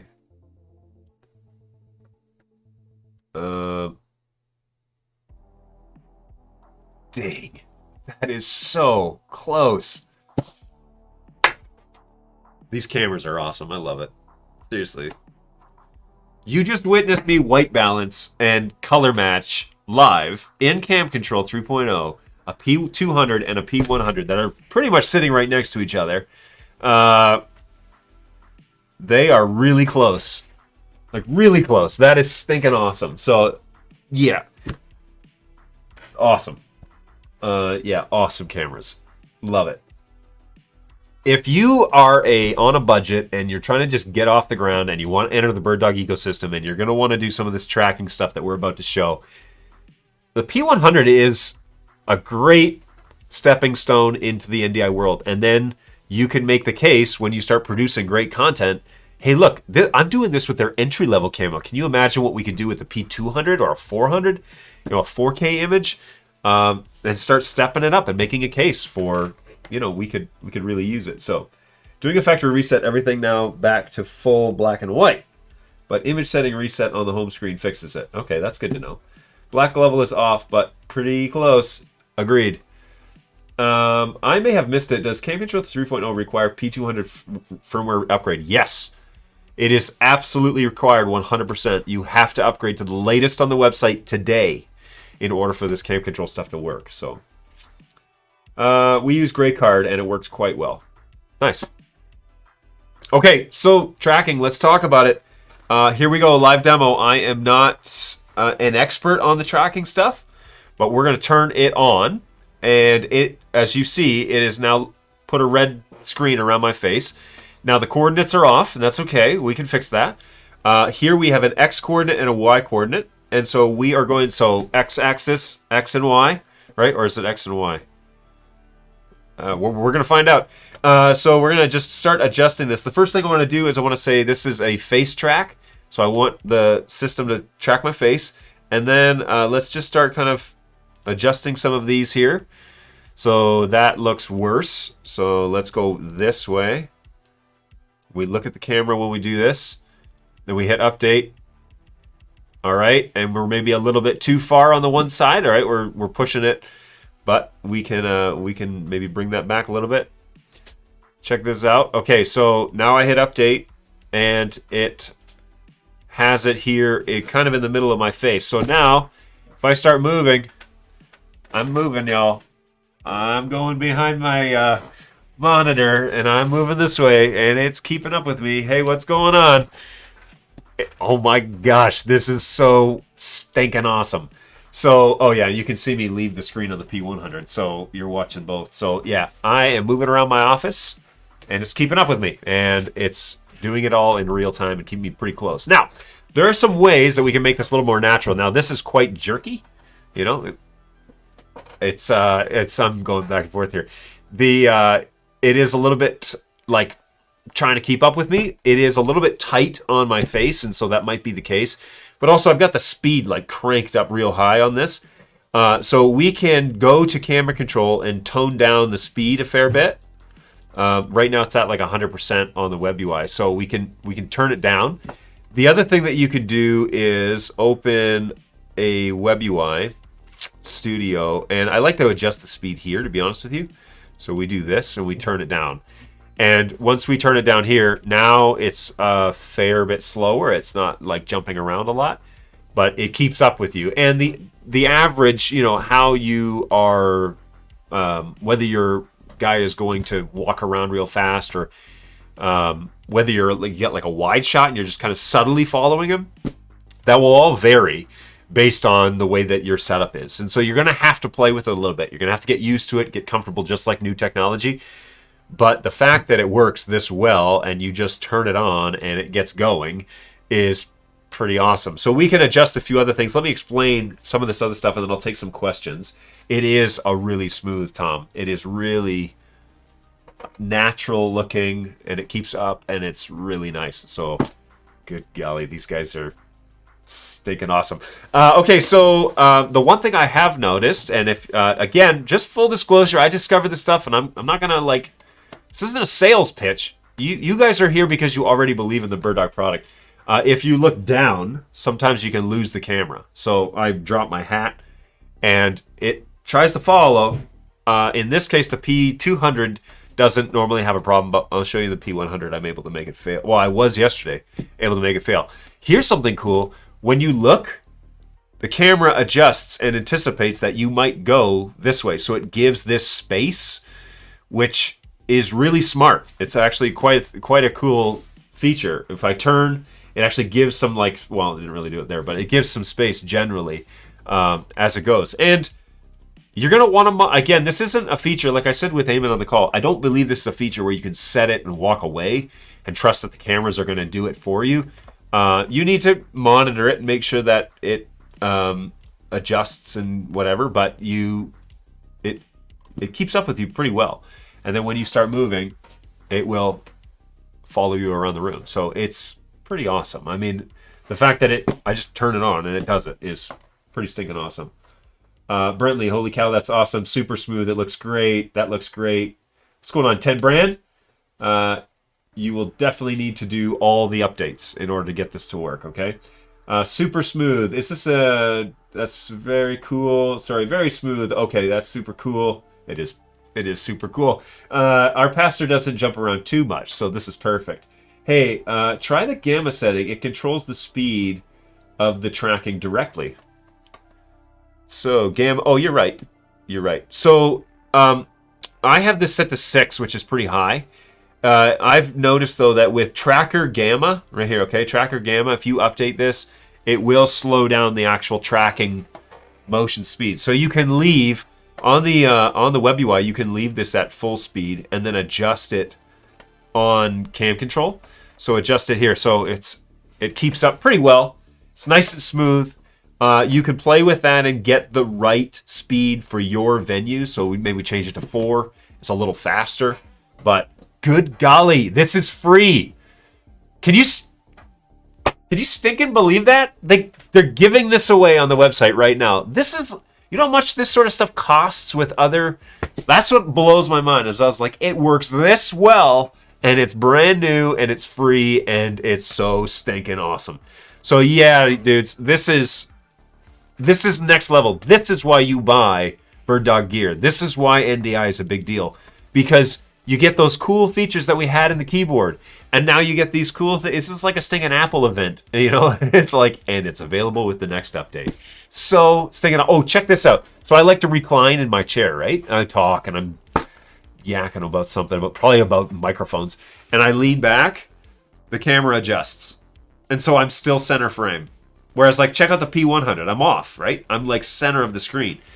But when I come forward and I move forward, now camera adjusts. And I have my hat in the screen, and it works that well. Now, you can have vertical adjustments. So if you like bad framing, we can actually change the x-axis to be, like, terrible. The y-axis to be terrible. But generally, you don't want to do that. So here you go. If you want to see your microphones and... I've seen so many church streams that are like this, and they're giving announcements, and they're talking like that. I'm like, just adjust it so it's not crap. So yeah, you can bring this back to the real world, do a proper adjustment, proper framing on something like that. It's actually maybe a little too much, but yeah, it is friggin' awesome, and it works. It works. I'm so happy with this update, and shout out to the 15 engineers that we have that worked their butts off to get this to work like this. So yeah, it's awesome. Let's go back here. Sorry, you guys have been chatting a lot here. I won't lie, that's very smooth. Smoother than I expected. It's very exciting. Currently playing with tracking, still trying to get the framing right, but the tracking itself is super cool. This will totally make production look more professional. A little camera movement never hurt. Agreed. That's absolutely 100%. Adam, that it looks natural, right? It looks like you have a cameraman. It looks like there's somebody following, and that's what people are used to seeing. And now we've got all these tiny churches that have one guy, and he's trying to control it with a joystick, and he's like, it's just, whoops, he walked off frame or whatever. Not anymore. Now you run CamControl. I strongly recommend you run this on a computer that's not doing anything else, by the way. But run it on a lightweight computer, maybe an i5. Give it 16 gigs. Run CamControl. You get your 2 cameras up and running. And now we're going to add a second camera, by the way, to this tracking system. So let's turn on the P200 and get that tracking going. And now we got both going. So stinking awesome. Yeah, something's up with my coloration. But they're both following me now, right? So you can see that. So now we can get 2 or 3 cameras set up in our auditorium, put them at different focal lengths, and now have them following them at different things. And now it's just switching between scenes. Now it's just switching between sources. It's not like this insane adjust this one and zoom this one and get this one and jump that here. Oh, crap, and I didn't transition and I didn't do that. The cameras are just going to follow them around. And as long as they're not doing like insane things on the stage. And of course you have your static shot, right? Like you have your standard shots, your go-to. So if you got like something's wrong, or CamControl just died, or the computer crashed, or whatever, you can switch to that source and you don't lose the live production.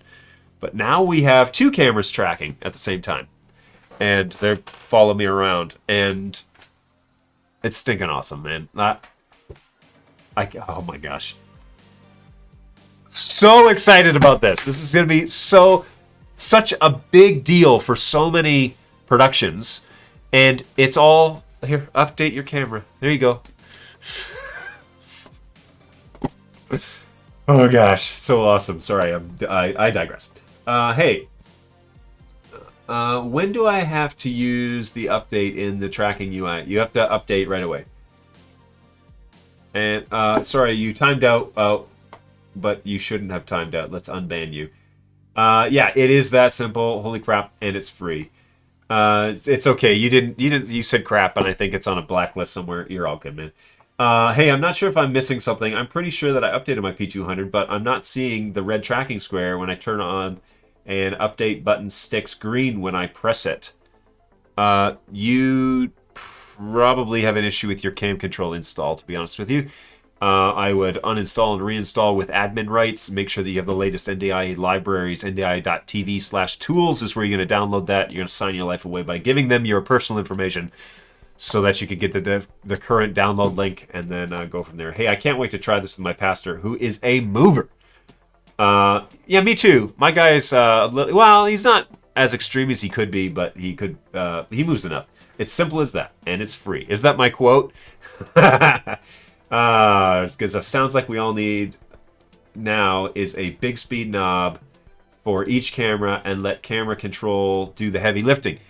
Yes, you can set your cameras on the function buttons, by the way. So a 1-push button on your function to change. And then you could just use the KB router feed, NDI feed, and that could be your output. So that would be pretty awesome. You can program Cam 1 to call when you press F1. That's how cool that is. So, and again, remember the KB router thing that I showed you earlier. So when you switch on the keyboard, it would switch on your feed, and that's your fast switch now, right?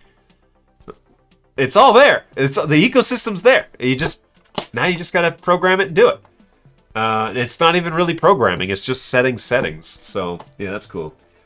Give us a pure forehead shot, John. This is what people want to see. Like this? Like this? This is what you want to see? A lack of hair? I haven't done anything, to be honest with you, with the P100 tracking stuff. So sounds like another version of a little leg. The tracking is really impressive. Agreed. Shout out to BirdDog Engineering. You guys have killed it. Killed it. Okay, so I got the P100. Let's see if I can lose it. Look down. Look up. Oh, I kept it. Although it moved the box here. Oh, it's sliding. Look down, look up. Yeah, so that's I told you. And now the axis is off for the up down. So how do we correct that? Well, we increase the y-axis and say, oh, whoops, this needs to say face. Again, I haven't done anything here to correct this, so this is kind of an extreme.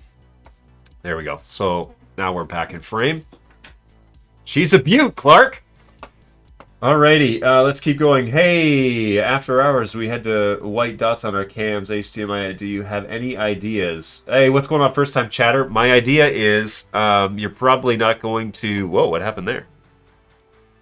I would send that in with photos to. Okay, this is like getting out of hand now. I'm not watching or paying attention at all, and so let's let's fix all this. Call preset 1. Hey, there we go. Oh, whoops! My coloration's off now. So yeah, what I suggest to do there is shoot us screenshots over at help@bird-dog.tv and just give us a brief synopsis as to what's going on. If you're getting white specks, that might be a known issue, but we need to take a look at it and see it. It's not something I can fix here on Twitch. So shoot a ticket over to help@bird-dog.tv, and that would help us out big time. Hey, I can walk around and turn in circles and it still tracks me smoothly.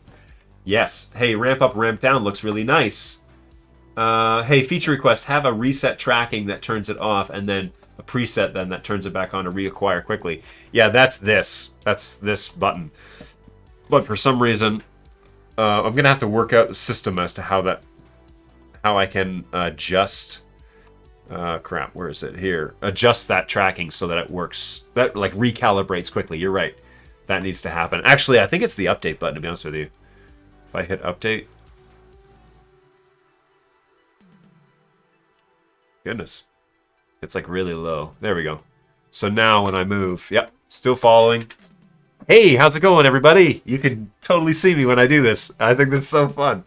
And very nerdy. Sorry about that. I'm just having fun. Thanks for hanging out with us, everybody. We've like barely lost any viewers. The ratio wise. So cool. Thank you so much for hanging out with us. Really appreciate that. Hey, Kevin Hart. So excited. That's what the difference between fallback, face, and other. Hey, what's the difference? Okay, fallback is just basically like the basic mode.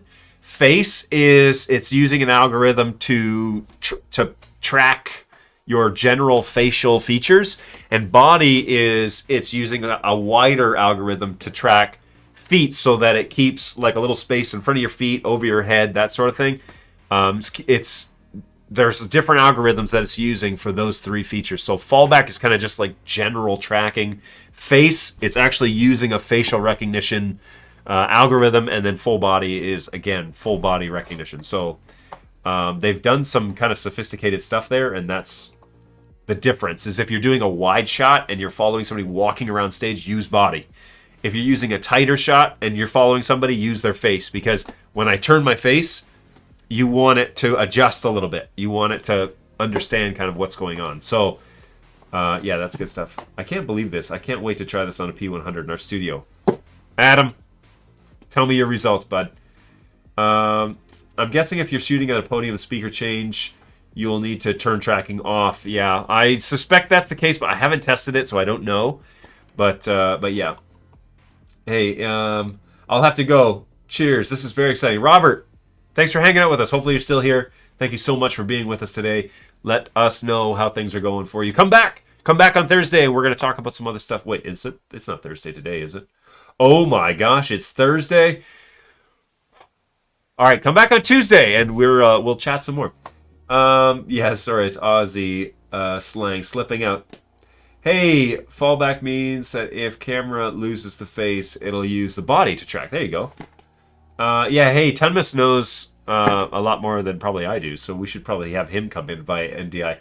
The Parma payload update button, what does it do? So the update button is when you change these parameters right here, you have to hit update, and then it adjusts based on that parameter. So we go back to 0, update, whoops, and then it should adjust based on those things. So update, see? It'll adjust. You set your settings, hit adjust, and it'll do that. That's what I have found to be true, and then it'll start tracking you based on this parameter. Hey, great show, John. Oh, wait, sorry. Parma, hey, real beaut. Do we know about what happens if the second person enters the frame? No, I haven't tested that, so stick around. I'm just curious. Trigger reset. Hey, great show, John. Updating all my demo cameras tomorrow. I can't wait to play with CamControl 3.0. That's awesome, man. Phil. Oh, good to see you, Phil. Hey, vertical framing is a bit of a pain. Yeah, again, I've only had it for a day or so, and quite frankly, I didn't play with it for 48 hours, so she's a beaut. Agreed. What's going on, Kaya? Hey, how's it going? Good to see you. Let's go with Kaya. That's all I'm gonna do without butchering your thing. Hey, this only gets better. This is only going to get better. Yeah, this is their first shot at it, man. So John is over the top. Yeah, it's true. Tom, I'm a little excited. I don't get this way every day. Hey, tracking off seems to be the best way for static shots when your person isn't going to move. Otherwise, it constantly tries to readjust. Agreed. But you don't want to be... What I would do is have a static shot and then have something that's following. And then when they walk, switch to that, right? That would be awesome. First time chatter. Vossi DJ, how's it going? Hey, can you turn tracking in and off from the PTZ keyboard? Maybe a function key. Okay, we talked about this, but you may have joined late. We're looking at getting it to be an API because the keyboard, the function buttons on the keyboard are now API programmable. And so we're hoping that our guys can make it into an API to turn on and off the tracking function. It seems like something we can do. We have it in there. We know what the command is, so it seems like something we might be able to come up with.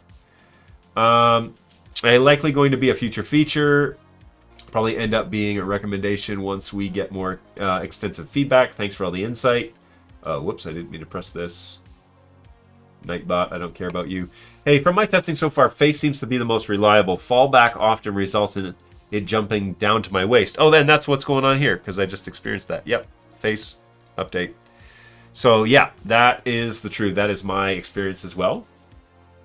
Happens even with vertical track off. I'm a little bit odd, but nevertheless. You can readjust the horizontal minimum errors so that it doesn't try to adjust with every little movement. Agreed. Thomas, thank you. Yes, so right here, you can up the errors, hit update, and now when I move, it doesn't necessarily do it right away, but if I go extreme, then it follows me.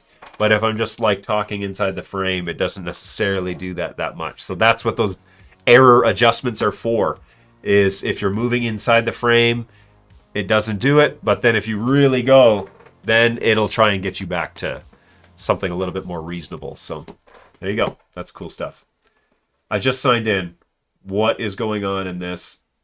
Did you just Sherlock MR? So we had major announcements and people are here for a demo, which has just ended. So this video, if you want to watch my excitement and all of that stuff, is going to be up for a while on my Twitch channel. But I have to take a tiny little break. It's a potty break, let's be honest. And then I'm going to come back and I'm going to answer any other questions that you guys might have. So I'm going to put up the be right back symbol. We're going to take a slight break. Everybody grab water. Everybody use the bathroom. Keep the chat going. And we will be back in about 5 minutes. And then I'm going to go through whatever questions we have left. And then we are going to call it a day. So thank you so much for hanging around. Really excited about this. We'll be back in about 5. Take it easy, everybody.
Hey, what's going on? All right, here we go. A little less urgent. I'm gonna turn off the tracking here and just get back in frame.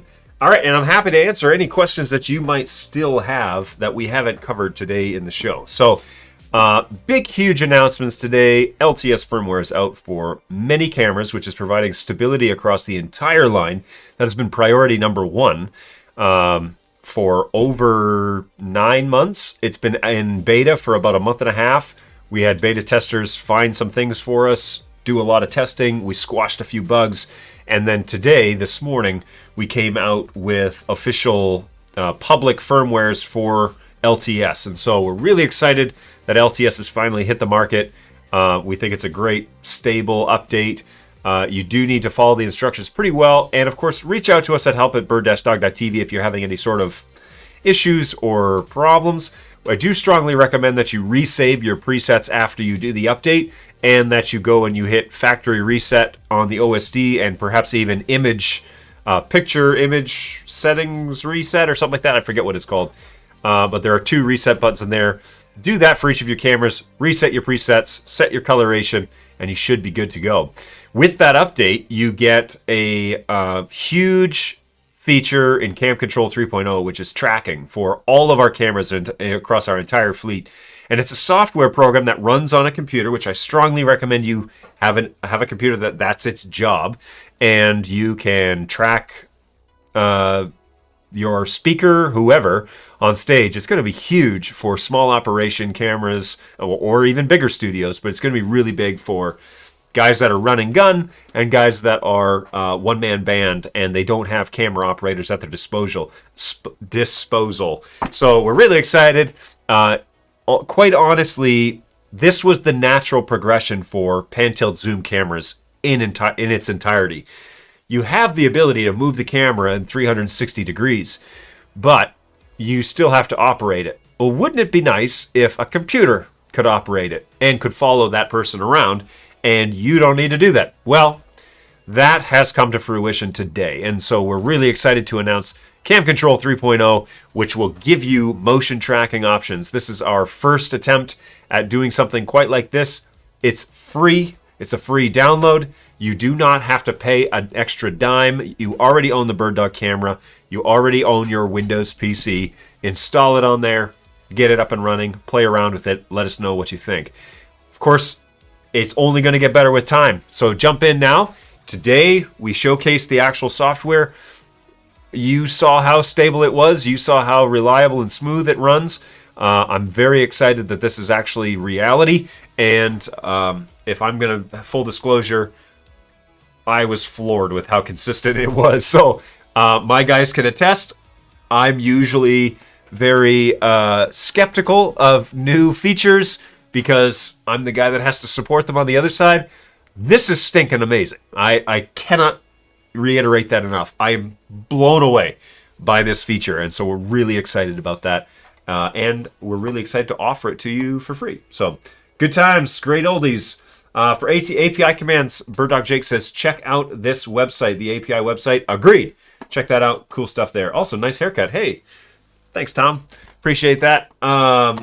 Yeah, I'm a low maintenance guy, so anything I could do to cut down on time in the shower.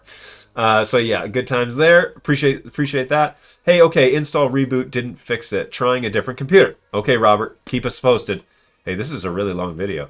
Yeah, sorry about that, Balu. And the fact that you're still here. Pretty much. Free face and body tracking update for all BirdDog cameras. Today must be Christmas. I just got a brand new laser cutter installed today, and we're so excited. And I was thinking about upgrading the new firmware, and then suddenly, new other firmware? Yes. And this is really stable stuff. I've been playing with it for a couple of days now for the P200 and the P100 in particular. I need to tell you guys about my studio updates too. So yeah, that's kind of minor compared to what we announced today. So yeah, that upgrade is huge. Upgrade and check it out. All the new goodies. Let us know what you think. Agreed, BirdDog Jake. Thanks for keeping the conversation going for me while I was away. This is the LTS safe for production. Yes, it is the public launch. When a firmware goes from beta to public, that is BirdDog saying, we think we got it. We think we got this. We think it's safe for you to put this on your production. So that's pretty exciting. I have classes next week, and one of the P200s is still on the really 3.3 firmware. Holy monkeys. Because of what your shipper that's what it shipped with. Okay. That's the out of factory stuff. We've had issues with bricked cameras before doing updates. Okay. Well, keep us posted. This is a public stable update. So, hey, I just downloaded CamControl and testing tracking. It's very cool, very easy. Tom, hey man, if you do this on your show, I won't ask to be on your show because it's your show. You do what you do. But hey, if you're gonna do a live demo of the tracking stuff on your show, let me know. I'll watch your show and be in the chat for you, and I'll be happy to be there for questions or anything like that. So yeah, let me know. Okay, I'm working now on a different PC. It is working on a different PC. Okay, so that's interesting.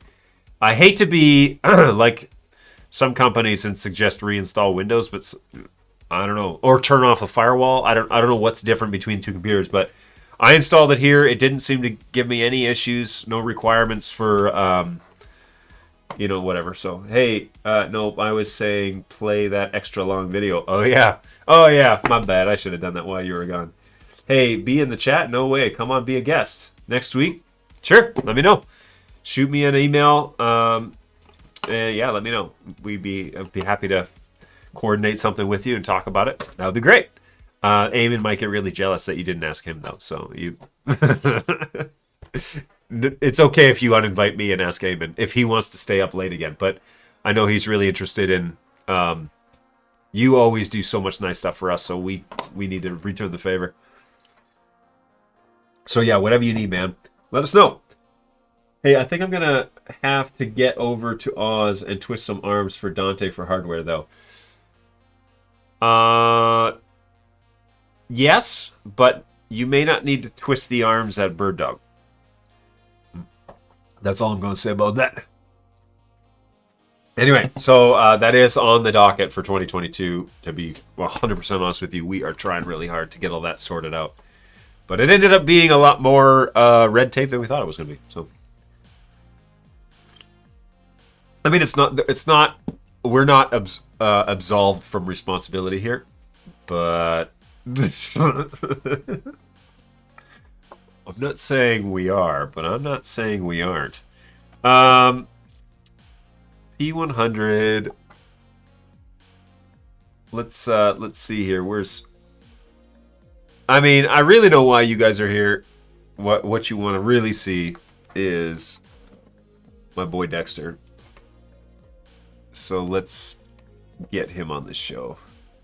Dexy's doing well. He's here. He's a good boy. Hey, Dexy. You can't see him. You just see his legs. Oh, there he is. Hey, what's going on, Dexy? Hey, you good boy? He's like, I'm awake. Dexter's here. And he's good. He's hanging out. He's had a good rest. Dog face tracking. Ooh, there's something we can try. Hey, I think I'm gonna have to get over to Oz. Oh yeah, BirdDog. They're all Aussies to me. Hey, dog tracking? Maybe. Bird and dog tracking mode. Ooh, that is a must. Track your favorite bird/dog. Hey, what's your show? Hey, Tom. Where and when can people tune into your show? Because they should totally connect over there. Do you have a link to your show that people can bookmark? Seriously, great content. He covers a ton more stuff than just BirdDog. So yeah, check out Tom. It's worth it. He does really good stuff. And he's been a good friend for a long time. So we appreciate Tom. I know they have it in OpenCV. I don't know if I could validate development time to accommodate that request, but hey, anything's possible, right? It's all possible.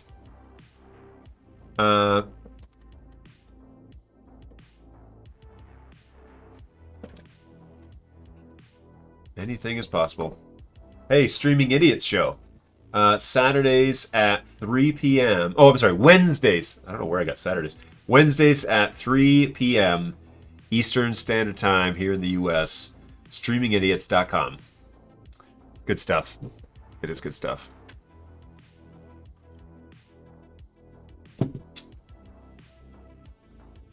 The URL says end of file error.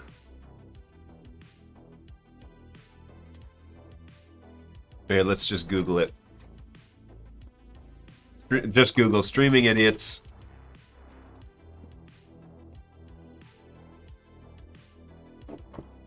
Do you post it on your Eastern Shore Broadcasting, Tom?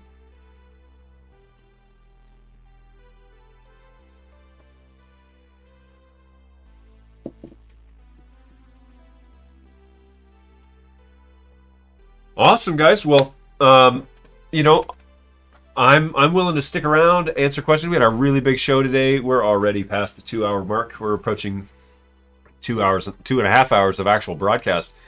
We had Eamon on earlier today, so if you missed that, watch the reruns. He's stayed up late for us, for you, for me, and gave some of the general broad announcements.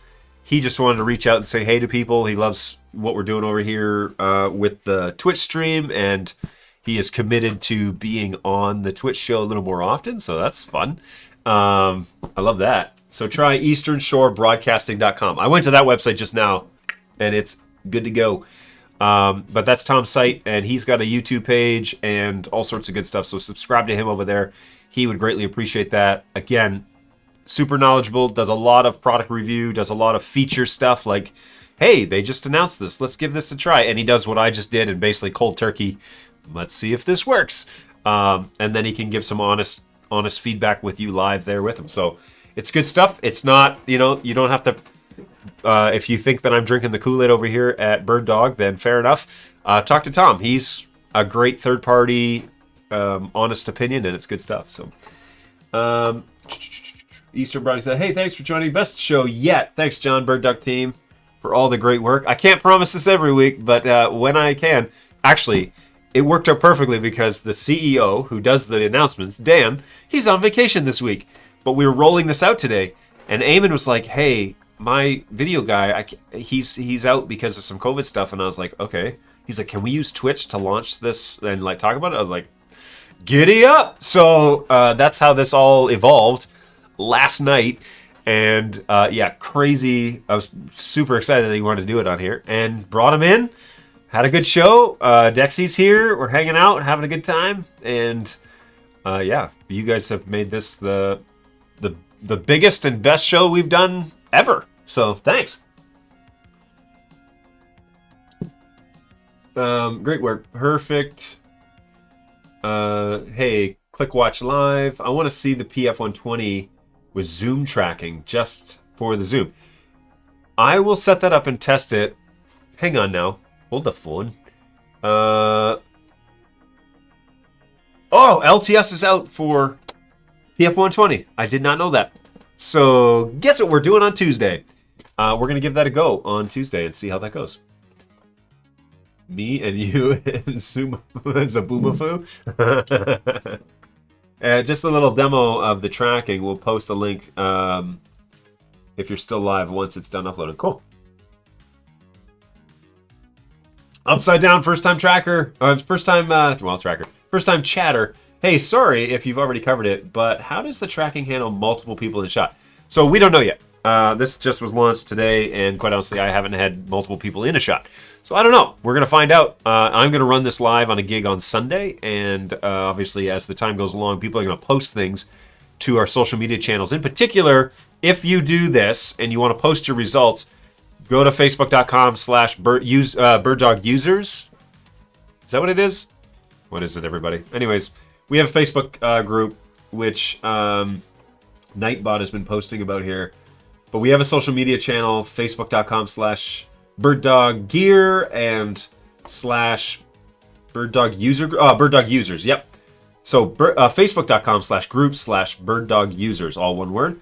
And post your result, your video there, or your link to your YouTube video there. Let us see. That's the best place that I can see lots of stuff really fast. And so check that out. Do that. And we'll see. I'm done now. Yeah, you totally went for the 1990s, 2000, early 2000s throwback there, Balu. So you have more Twitch launches coming soon, I hope. Well, we'll see what the bosses think. If they're really happy with the way that this one went, then yeah, maybe. That would be great. I'm all about that. Especially firmware launches. When we do this and they launch the day of, and then I can showcase features. Absolutely, 100%. And then we had Eamon on, so that's cool stuff. Email invite sent. Awesome. Thanks, Tom. You said Eamon was here for me and you. Oh, and Zaboom, I got you. Where are you posting? He said he'd throw it here in the chat if we're still live. But otherwise, post it on the Facebook user group. Then we can all jump on there and see it. Or Discord. Wow, this is a weird Twitch show for Beep Chirp not to show up.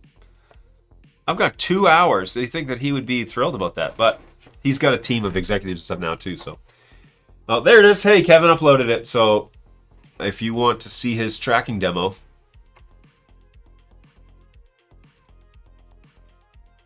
I'm watching it.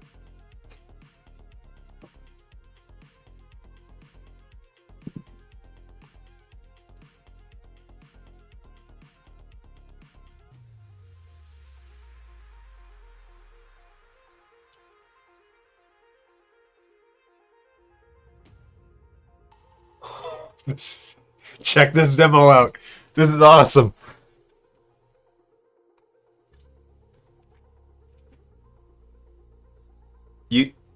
So Kevin, you need to hit update. Every time you change tracker gamma, hit update.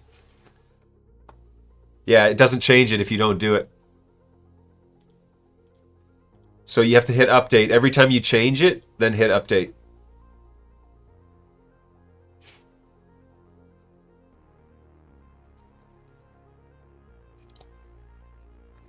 Yeah. And see how bad I am. No, this is great, man.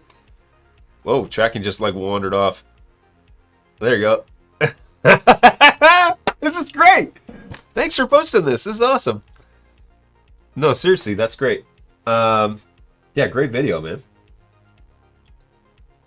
I realized that it didn't hit update until like halfway through the video. Okay, cool. I'm scrubbing, but I'm watching the stuff that's actually tracking.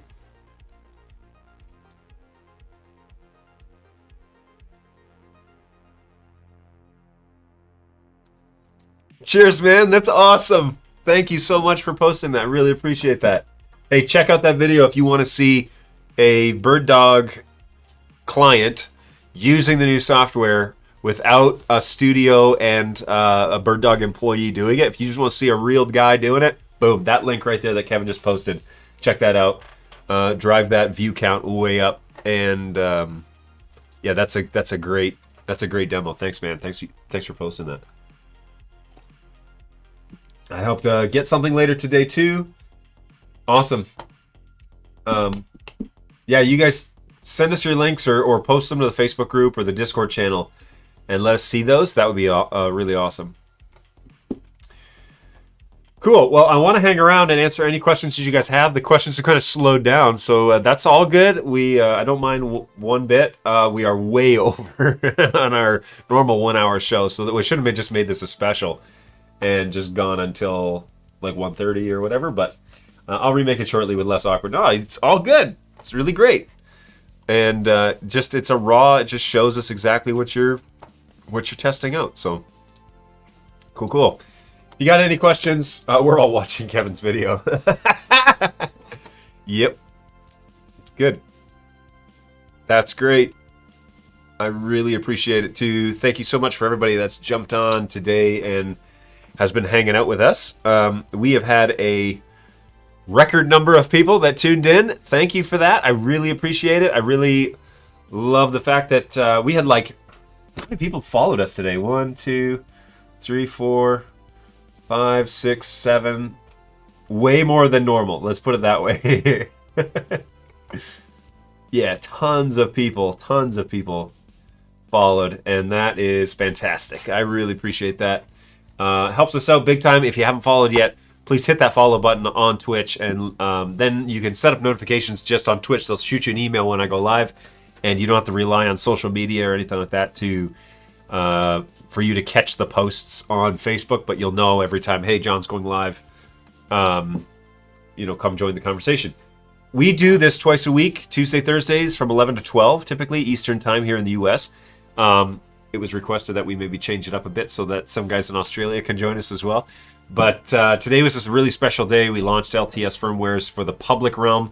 We launched CamControl 3.0, and we launched the keyboard extra features, which are really it's going to make that controller that much more intuitive, special. It's really exciting. So, yeah, check that stuff out. If you missed today's show, it will be posted on Twitch afterwards as one that you can rewatch for a couple of weeks. I'm probably going to download it and chop it up a bit, and I think I've probably got enough content up there now that I could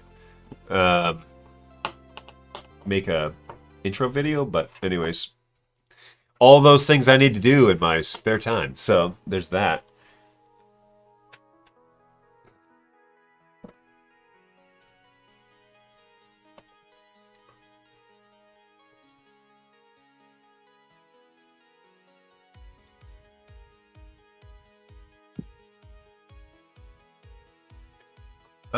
Sorry, let me catch up here in the chat. We got like 4 messaging services going on here. I'll remake it shortly. We're all watching Kevin's video. No questions. We're just playing with all the new toys. I see the 12G units still show LTS beta. Are those getting a new firmware as well? Yes. So the cameras were the big rollout today. The 4K family, all that stuff is all getting bug squashed and that sort of thing. That's another iteration and another different update. But today, with the conjunction of CamControl 3.0, all the cameras, yes, to answer your question, the longest way I can, eventually those will also have public firmwares coming pretty soon. I don't know exactly what day those will be, but they're squashing those bugs as we speak because now these ones are done. So I'm excited because they're checking off major firmware updates as completed, which means that they're going to switch gears to more fun stuff really soon. And that should make you excited as well. Hey, I'll have to try it all tomorrow as I can't face climb up the stepladder with a power adapter. You don't have to do the... I don't know why they say power adapter up there. You could do it with PoE. I've done all of mine with PoE, and so far so good. So don't worry about the power adapter, if that's what's stopping you. But you do need to do USB updates, so you do need to still get there. 3 meters above the ground, 6 p.m. tonight. So yeah, the USB stick has to be inserted. So good luck with that. How's that music? Can you guys hear that music all right? I turned it down for Eamon, so it may have been off on the show. I wasn't checking.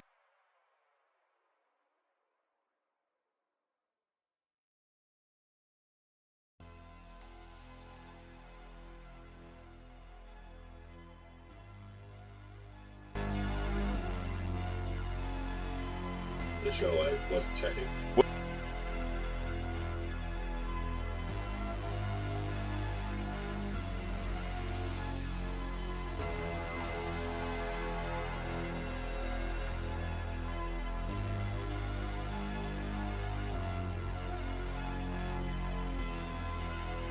All right, here we go. Let's try this again. Chat tomorrow. I've had 4 to 5 PoEs done successfully. I wonder how this would do with the rock climbing client. So many cool new options. Let me know how it goes, Sherman. Try it out with them. So, is the Mini in the studio officially EOL? Nope, that hasn't been announced. There is an LTS update coming for Studio and Mini as well, but it is probably going to be the last thing to get updated. So, that dead P200 died while using the PoE power to update. Interesting. Yeah, that P200 pan loop would be nice. What do you mean, pan loop? Define that a little bit. It was there. It was quiet. A good quiet. Oh, gotcha. How is it now?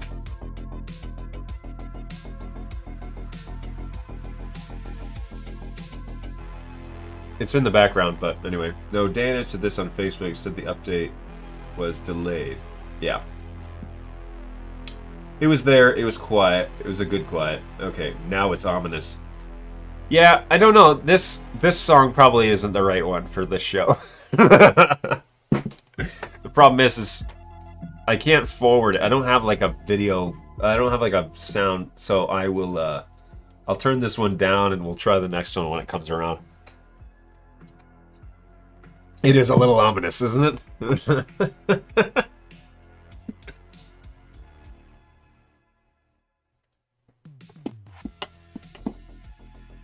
That's the camera would make certain movements all the time. Like shooting audience. So, oh, you mean like cruise control? Like you can set a... Oh, that's interesting, actually. No, you don't mean cruise control. You mean... I'll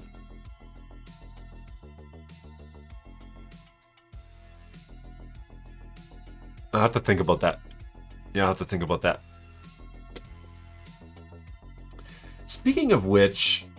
No, not speaking of which. This has nothing to do with what I was talking about. I am expecting... Oh. Alright, this isn't ominous. Some, like, 80s electric jam.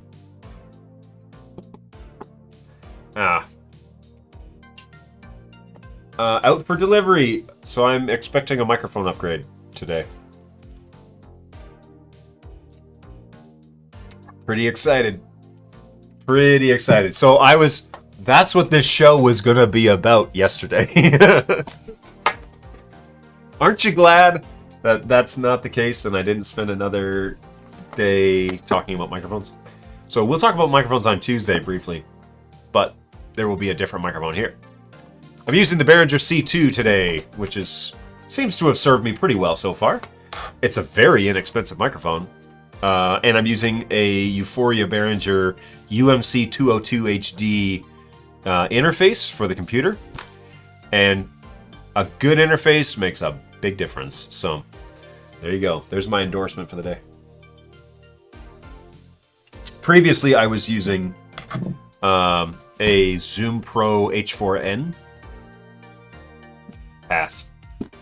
Too many hassles involved. So now it's ominous. Good backing track. I'll check that out after. Left to right, right to left. That would record movement. Stinks that I'm snowed in and I can't get to the office. You're snowed in? Where in the country are you? Generally, like state-wise. Or are you even in the States? You can do it with the Scarhoy controllers where you repeat a recorded movement. Yeah, that's cruise control with Scarhoy. Like security cameras that continually pan across a parking lot all night. Bouncing. Oh dear. Something like that would look nice at big conferences. So did you order a good interface to replace the...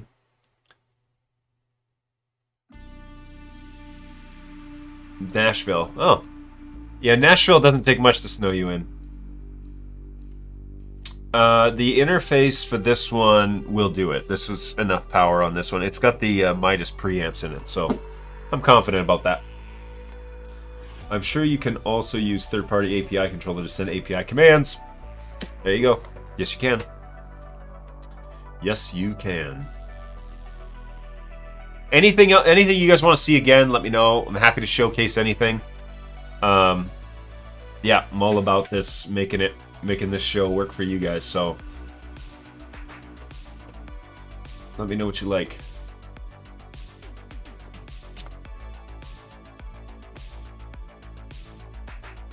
Oh, whoops, shoot.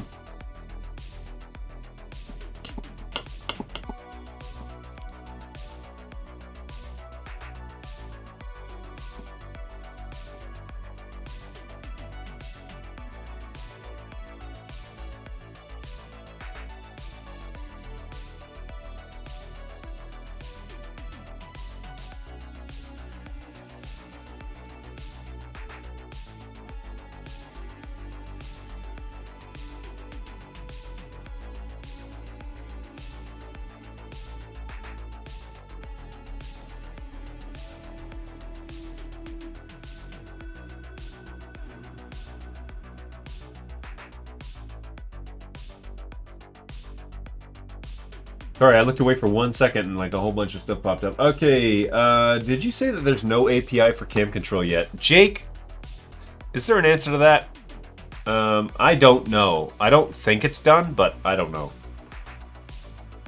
Maybe, but I don't know how. 6 inches of snow today, so it'll take... So, it's a long weekend. I was expecting my TC2 to arrive. Oh, no! That's like, it's like, sweet, long weekend! It's like, crap, that's a really expensive piece of equipment that's just going to be chilling for 2 extra days. No, Eamon said it wasn't tied in yet. Okay, thank you. He said he didn't know, I thought, but if it's not there, he's going to try to see if we can do it. So, that's pretty exciting. Pretty exciting.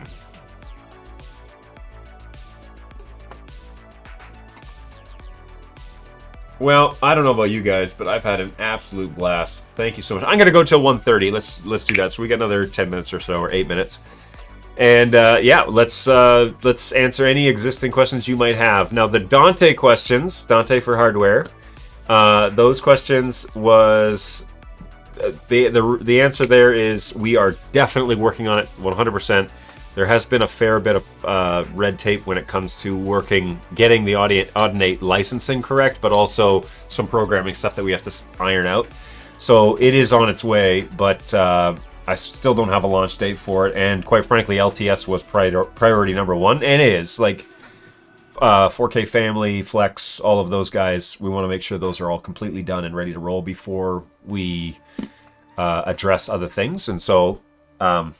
as Eamon said, there's some announcements coming up later in the month. I actually can say that on here because he said it a little while ago. But yeah, we're really excited about that, and stay tuned. It's good stuff. I'm really happy about it. Eventually, it should be controlled by sending the commands to the computer running CamControl. Any sense on system resources needed for CamControl 3? Well, I can show you my task manager and let you know kind of what we're running. Where are we here? CamControl is running, and it is using a fair bit of resources. Let's make this windowed, and let's turn on tracking for the P200. So, hey, there we go.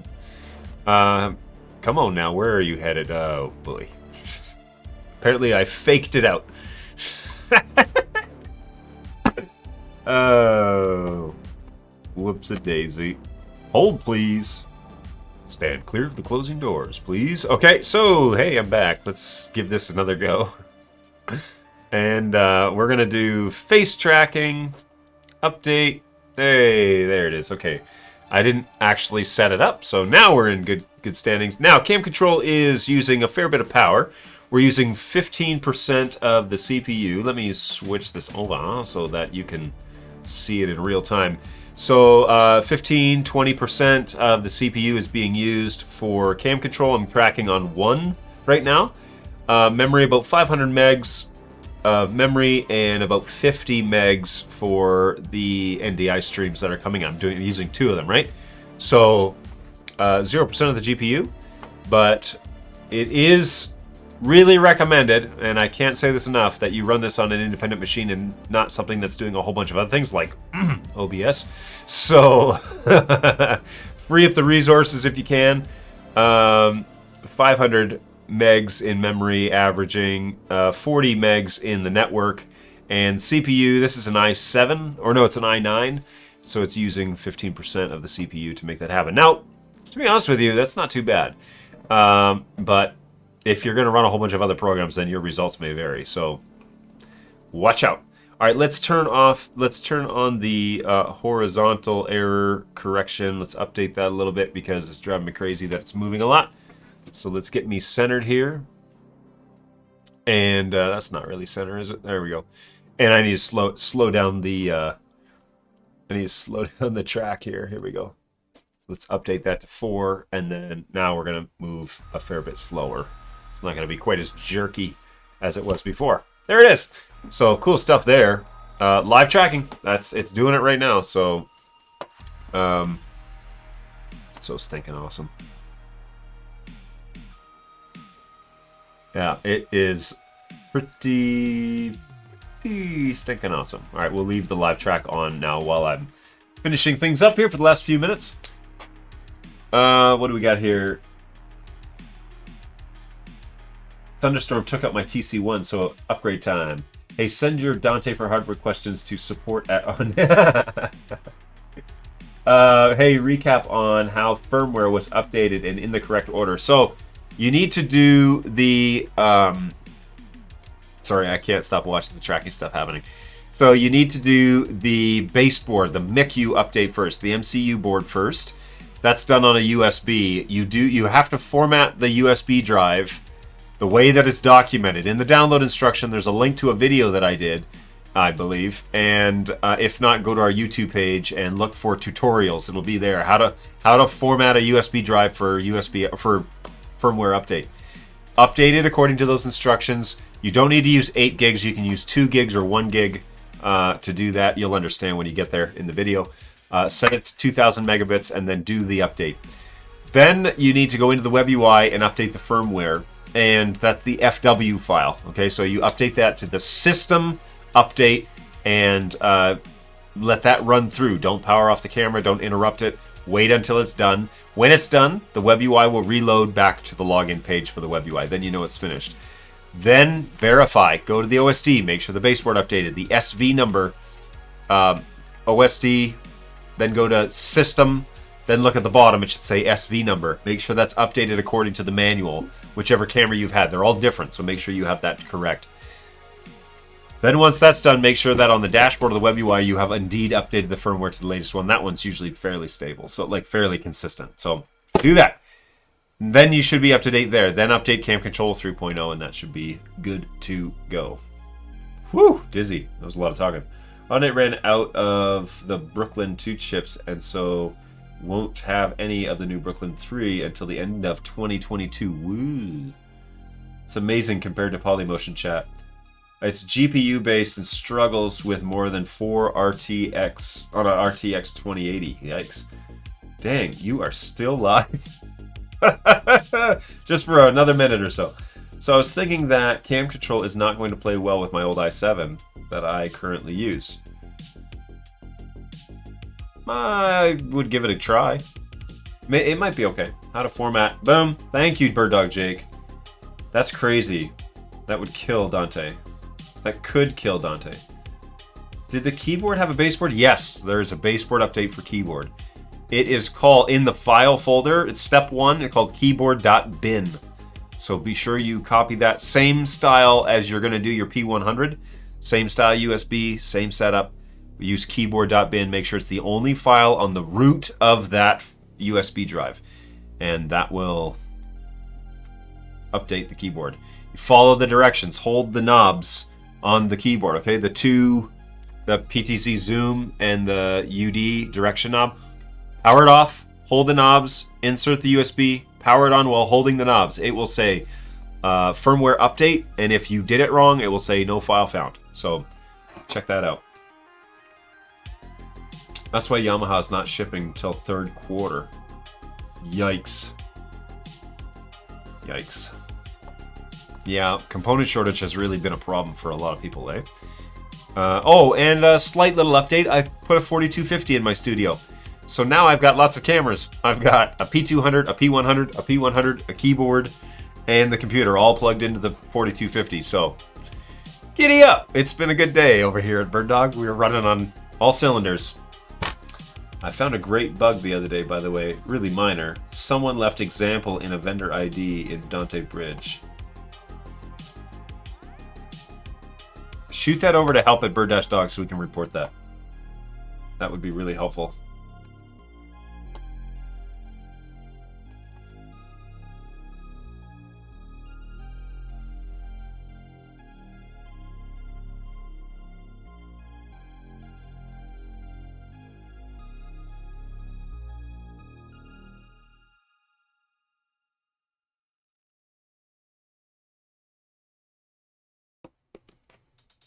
Sorry, I wasn't watching. I was doing something else, and there we go. I wasn't watching it, and it moved off frame. That's weird. Oh, I looked down. That's what happened. So yeah, looking down, that seems to be the trick. That like screws with things, and then you look back at the camera. Oh, hey, it corrected. That's cool. It's not quite there yet, but it's there. Oh, I have the error correction on. That's why. So it doesn't do it.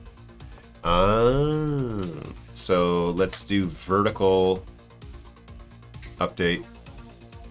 There we go. That should work a little better. I just ordered 3 Netgear 4250. Should arrive tomorrow. Bam, bam, bam. Always a good shout out for Netgear 4250s. That's what I use here in the office, and you should use those too. To power all of my bird dogs. I must be up to 5 cents for my bug bounty on towards a new free camera. You must be. Somewhere along there. I'm sticking with Unify for switches. I'm too far down the rabbit hole. Okay. I appreciate your audacity. Good luck. 4250 is great, but overheated in our... What? In our 6-hour live. One camera was 50 meters PoE, so it could... I got my 4250s 2 weeks. Simple and quick. Hey, that overheating thing, you can set the cameras to perform... Or you can set the switch to performance mode. As long as they're somewhere... other than your live studio, the fans will operate at a much higher rate. And I do recommend that if your switches are in like a network cabinet or something, turn them on to performance mode, and they will pump the heat out of them for sure.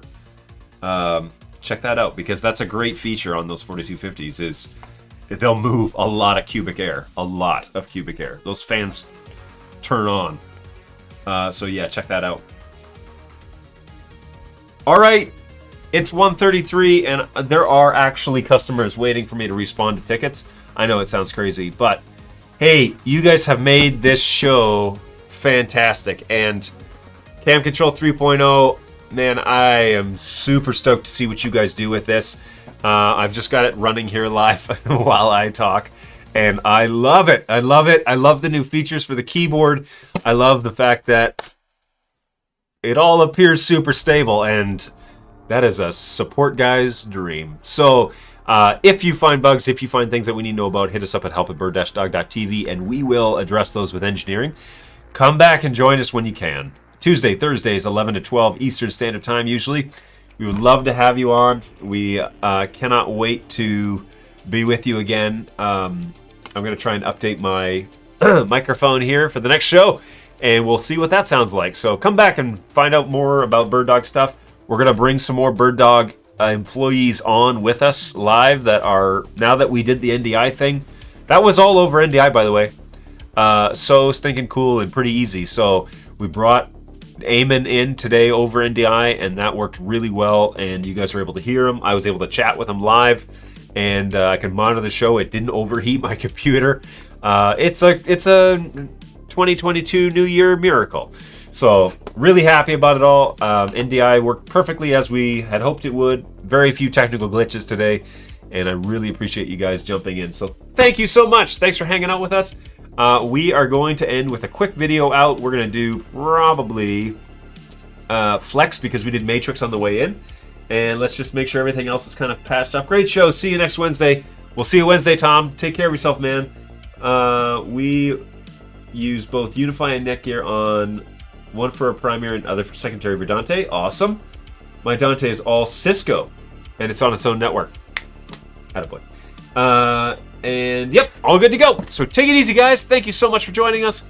We will see you guys hopefully on Tuesday next week, 11 a.m. Eastern Time. Take it easy. Have fun with CamControl 3.0. We'll see you around.